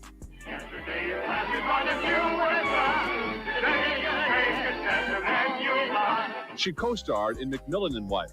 She made several sitcoms in recent years. At the time of her death, she was a regular in True Colors. Walker always loved comedy and quality. I like working with good writing. I've been very fortunate. I've met very good writers and worked with very good writers all my television life. This morning, Valerie Harper fondly remembered Nancy Walker. I can only say how sad I am, but how blessed that I got to be with her and that we all had her for 50 years. She's a unique talent. I don't think there's anyone ever before or since that will ever do comedy as Nancy Walker.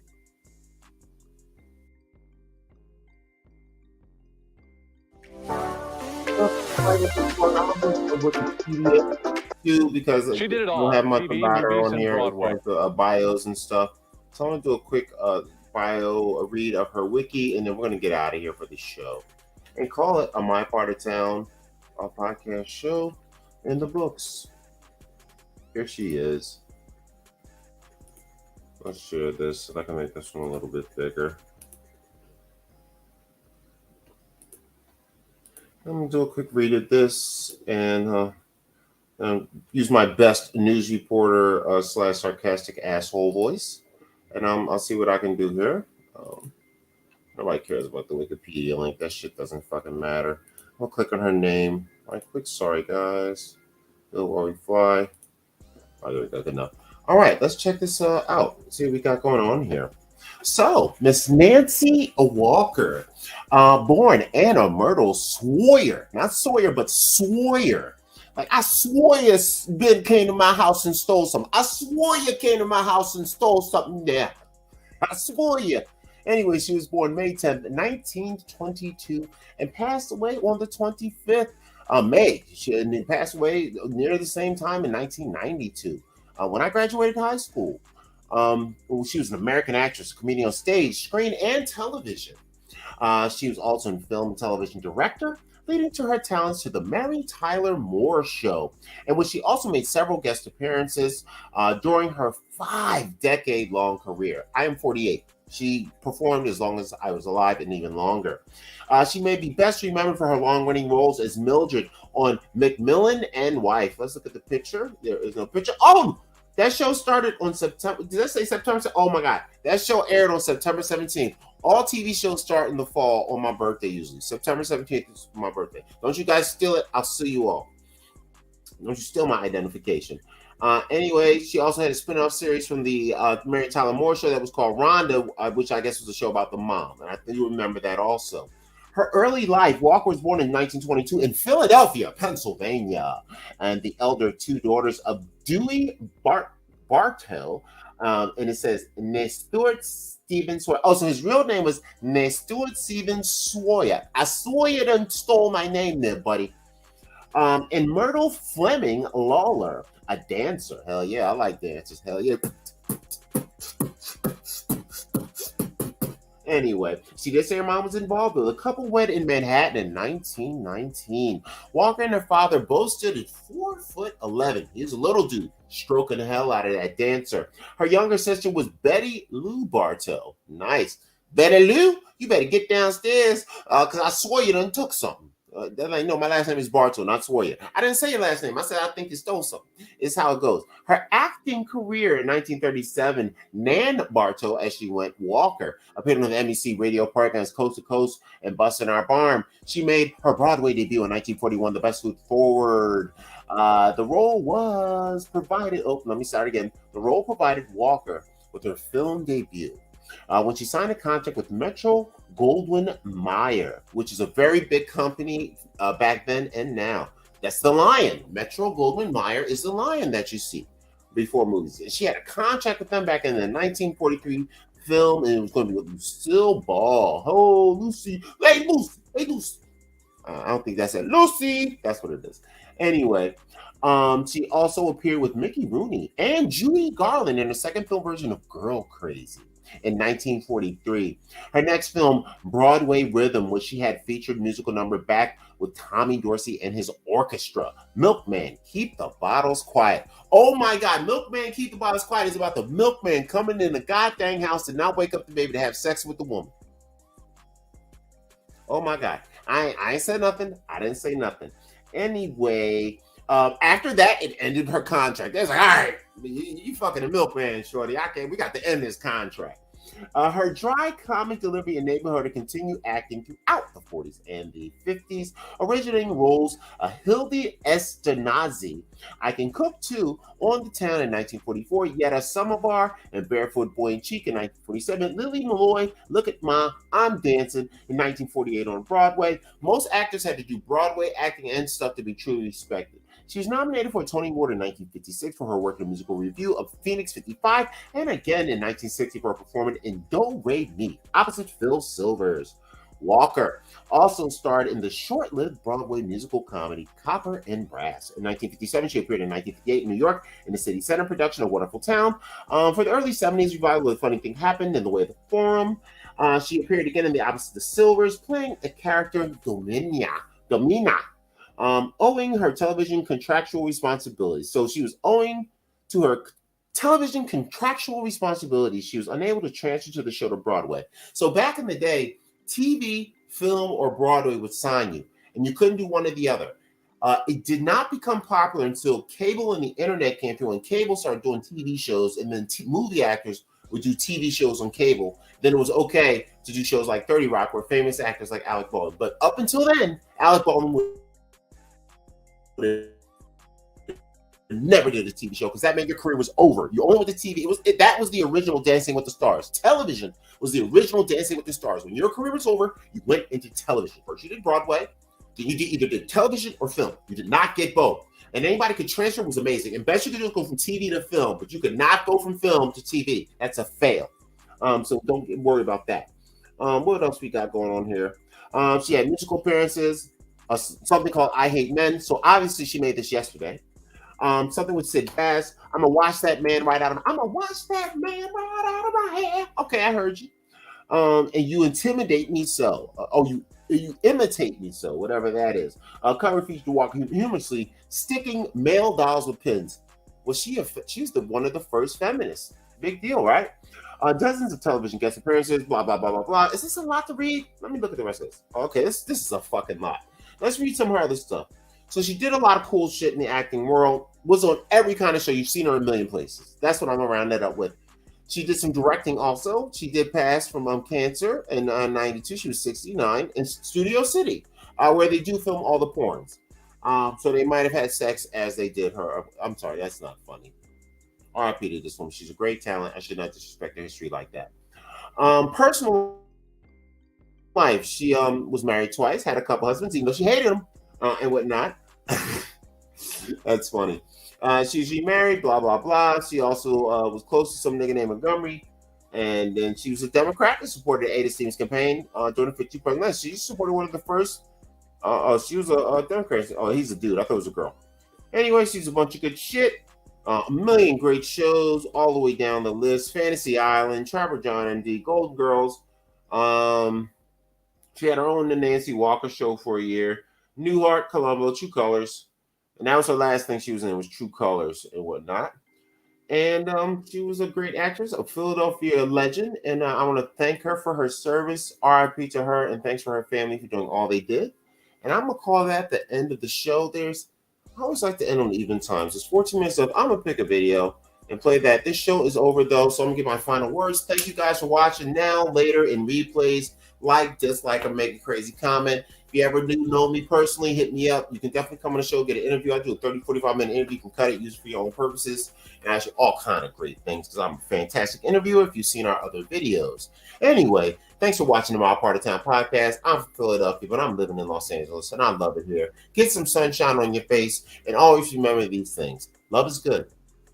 Life is better. But you better do something that's going to make you last forever. It's My Part of Town podcast. I'm playing more video. Get the fuck out of here.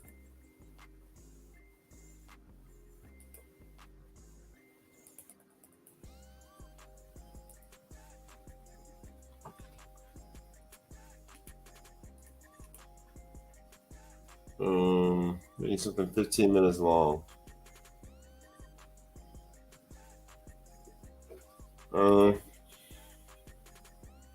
That's one of my Capital Crazy Carl videos.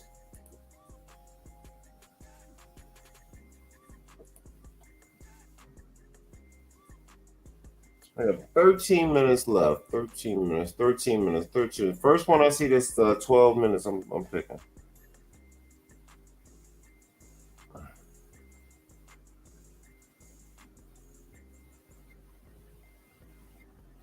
Actually, we only got.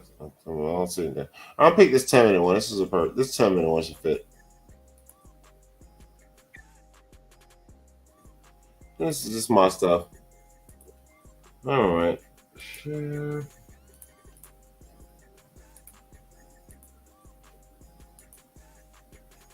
I'm gonna talk to you about how you can deal with the troll comment, because there's certain ways to deal with it.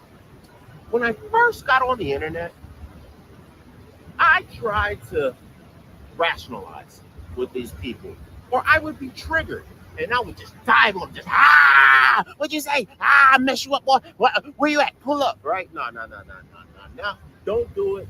Don't do it. That is exactly what they want. They want to make you look crazy, make you look irrational, and it immediately devalues anything that you talk about.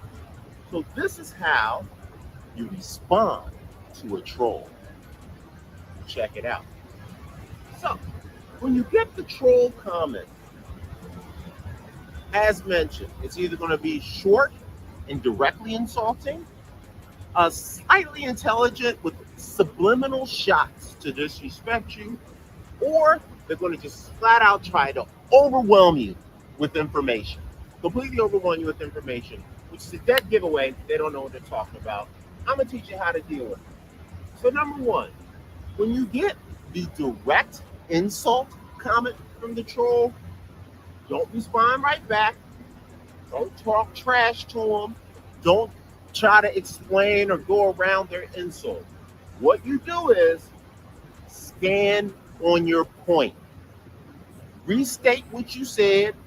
Restate what your point is in the conversation, and then let them know that your insults do not change the validity of what I said. And leave it like that. Keep it short. Keep it sweet. No long responses to trolls. Another one you'll get, as mentioned, you're going to get the intellectual slight diss. That's number two that you get. The way that you respond to the intellectual slight diss is you look at it, break it down, and re-explain the accuracies and inaccuracies, or even be understanding of what they're saying. Matter of fact, accept what they say because they might have something slightly decent to say. Acknowledge the positive parts, and then disassemble the questionable aspect of their so-called intellectual response. And then again, breeze over the slight diss. Don't even act like you saw it. Don't even act like you saw the thing about your intellectual. You need to read more, or you don't know this, or whatever, or you're not old. I don't know, whatever crap they throw at you. But just breeze over. Respond to the actual intellectual comment. Breeze over the low-key insult because it's not direct enough for you to flip out on it, and then people will say, "Oh, well, he deserved to be talked back and forth to that way." No, it's going to look like you are tripping, you are reading too much into it, and you are doing too much. So that's number 2 on how you respond to that type of troll comment. The last troll comment you're going to get, as mentioned, is the multi-paragraph troll response. This is a copy and paste.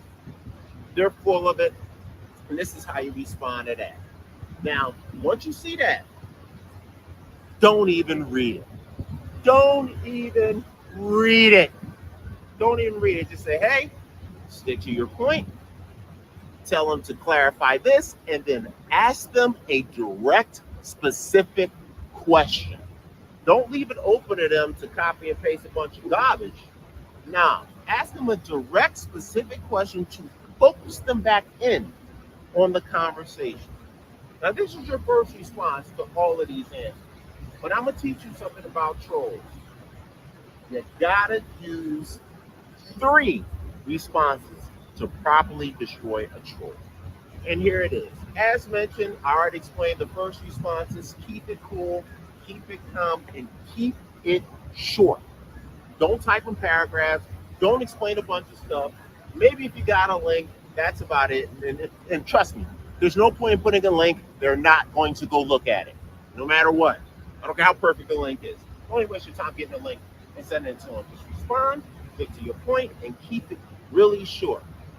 Now, all 3 of these troll types, they're going to see that, and they can't resist firing back.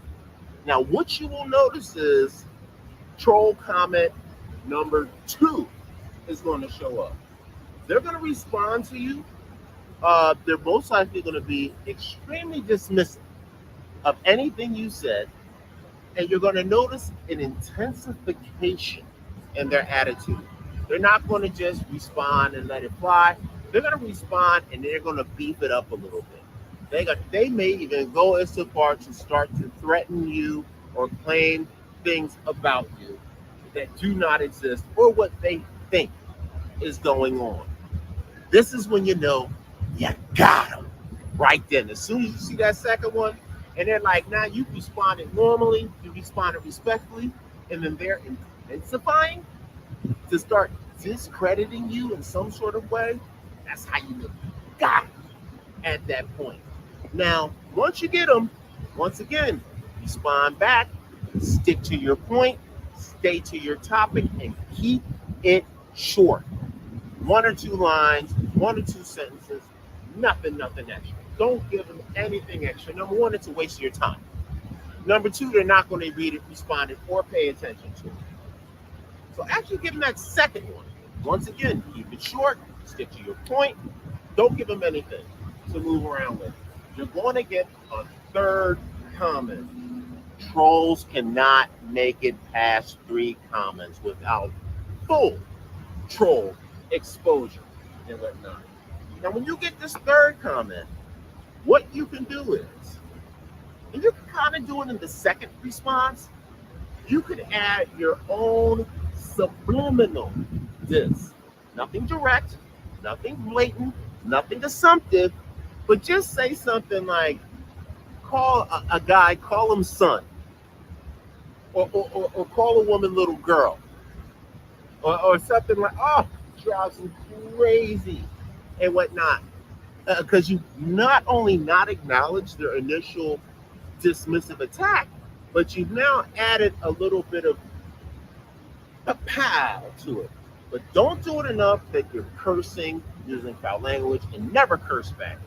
Never use foul language back at these people. That's what they want. They really want to get your page blocked, meta blocked. They want to report it. That's the goal. They have no other purpose and whatnot. So the last way that you deal with them is after that second, third comment, when you respond back, Keep it short, a little bit of jab, but don't give them too much, nothing direct. You're eventually going to get a third, maybe even fourth comment that's going to be flat out war. They're going to be talking. They're going to go as far as to even go to your page now, look at your pictures, and then come back, and they may even post one of your pictures, or they may, oh, I see this. They're going to, oh my God, they're going to call themselves doing research on you now because you've shown them such patience. It drives them crazy. So now they got to go look for dirt to try to get at you. And this is where they are going to completely go over the edge. Your way to respond to the final, third to fourth over the edge response, don't give them nothing. Just tell them, hey, I knew you was blah, blah, blah. You can even call them a troll if you want to let them know they've been exposed. You can call out their photo. You can call out their response. And you can explain to them that 18 paragraphs of stuff you typed, you copied and pasted that from a website and threw it in here like you dropped some jewels. And I guarantee you, they're either going to go away or they're going to spaz out. But after that third, fourth response, when you break it down, what it is, stand on your point, they're either going to disappear or they're going to try to do what I call moving the goalpost. They're going to try to take it away from the actual conversation. They're going to try to take it away from whatever you're talking about to now try to get you to argue with them about nonsense.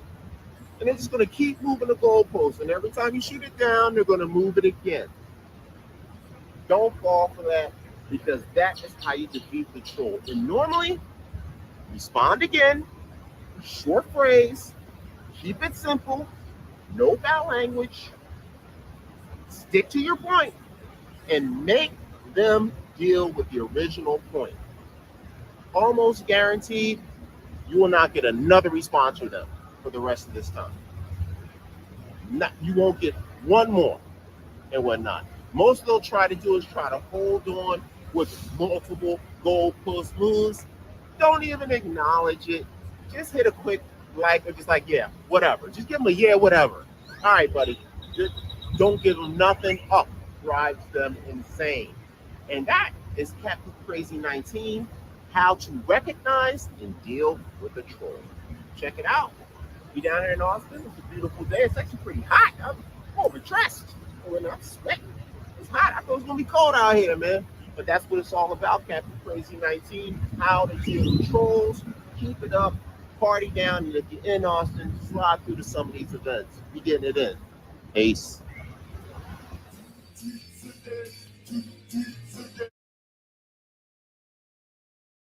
Straight.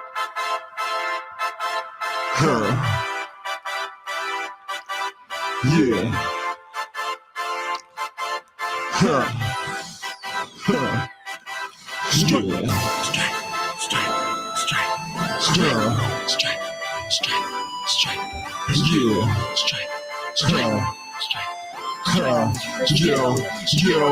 Yo, strike me down if I don't catch a meal off these beats. Strike me down if the city don't kill 10 cats a week. Strike me down if I can't get this paper to eat. Strike me down if I don't split the heads to the meat. Strike me down if I can't get this rampage this month. Strike me down if I can't get the weed from my blood. Strike me down if I can't drink enough to kill pain. Strike me down if I can't stop them clapping these lanes. Strike me down if I can't stop the wars by the bush. Strike me down if you ever catch me sober, no kush. Strike me down if I can't keep Obama from clan. Strike me down if I help Illuminati with plan. Strike me down if I can't get this rubber on first. Strike me down if I can't get this lick kill the thirst. Strike me down if you ever catch me acting like copy. Strike me down, can't keep my phone like Mr. Gaddafi. Strike me down. Man, sometimes you just gotta put your hands up to the sky, I give it to the Lord. Give Jesus the steering wheel so he can take you to that place. And if it don't happen, it's just not my destiny. And it's guaranteed, nigga. So stand up. Strike me down if I don't run the game like a Don. Strike me down like I'm getting money, Chopper Guzman. Strike me down if my thunder chick ain't always the baddest. Strike me down if I get a ice fucker in Paris. Strike me down if the government fan don't cash out this game. Strike me down if I ain't selling swagger cocaine. Strike me down if I ain't always coming with power. Strike me down, never been the grill, baby face shower. Strike me down if I ever claim Republican power. Strike me down if I don't coach like Billy McCower. Strike me down if your bitch ain't always leaving with me. Strike me down, we the future, motherfucker, who you be. Strike me down if the block ain't filled with haters and freaks. Strike me down if it's worth the moving for a few weeks. Strike me down if I can't get this hustle off quick. Strike me down if I can't jump detective dead. Man, in this lifetime, life is just like a baseball game. You got 1, 2, 3 strikes before you out. And if we all strike out in the midst of this bad economy, we gonna strike out for every mother, woman, child, and man out there doing what they do. You better fight hard, focus, and keep your eye on the ball of life, man. Or you really gonna have some problems down the road. Listen to your boy, it's Gutter Fam, Winky G's, all kind of shit. And you better understand that this is for you and not for me, but for us. Say it again. Say it again. Say it again. All right. Say it again. Say it again. Say it again. All right. Say it again.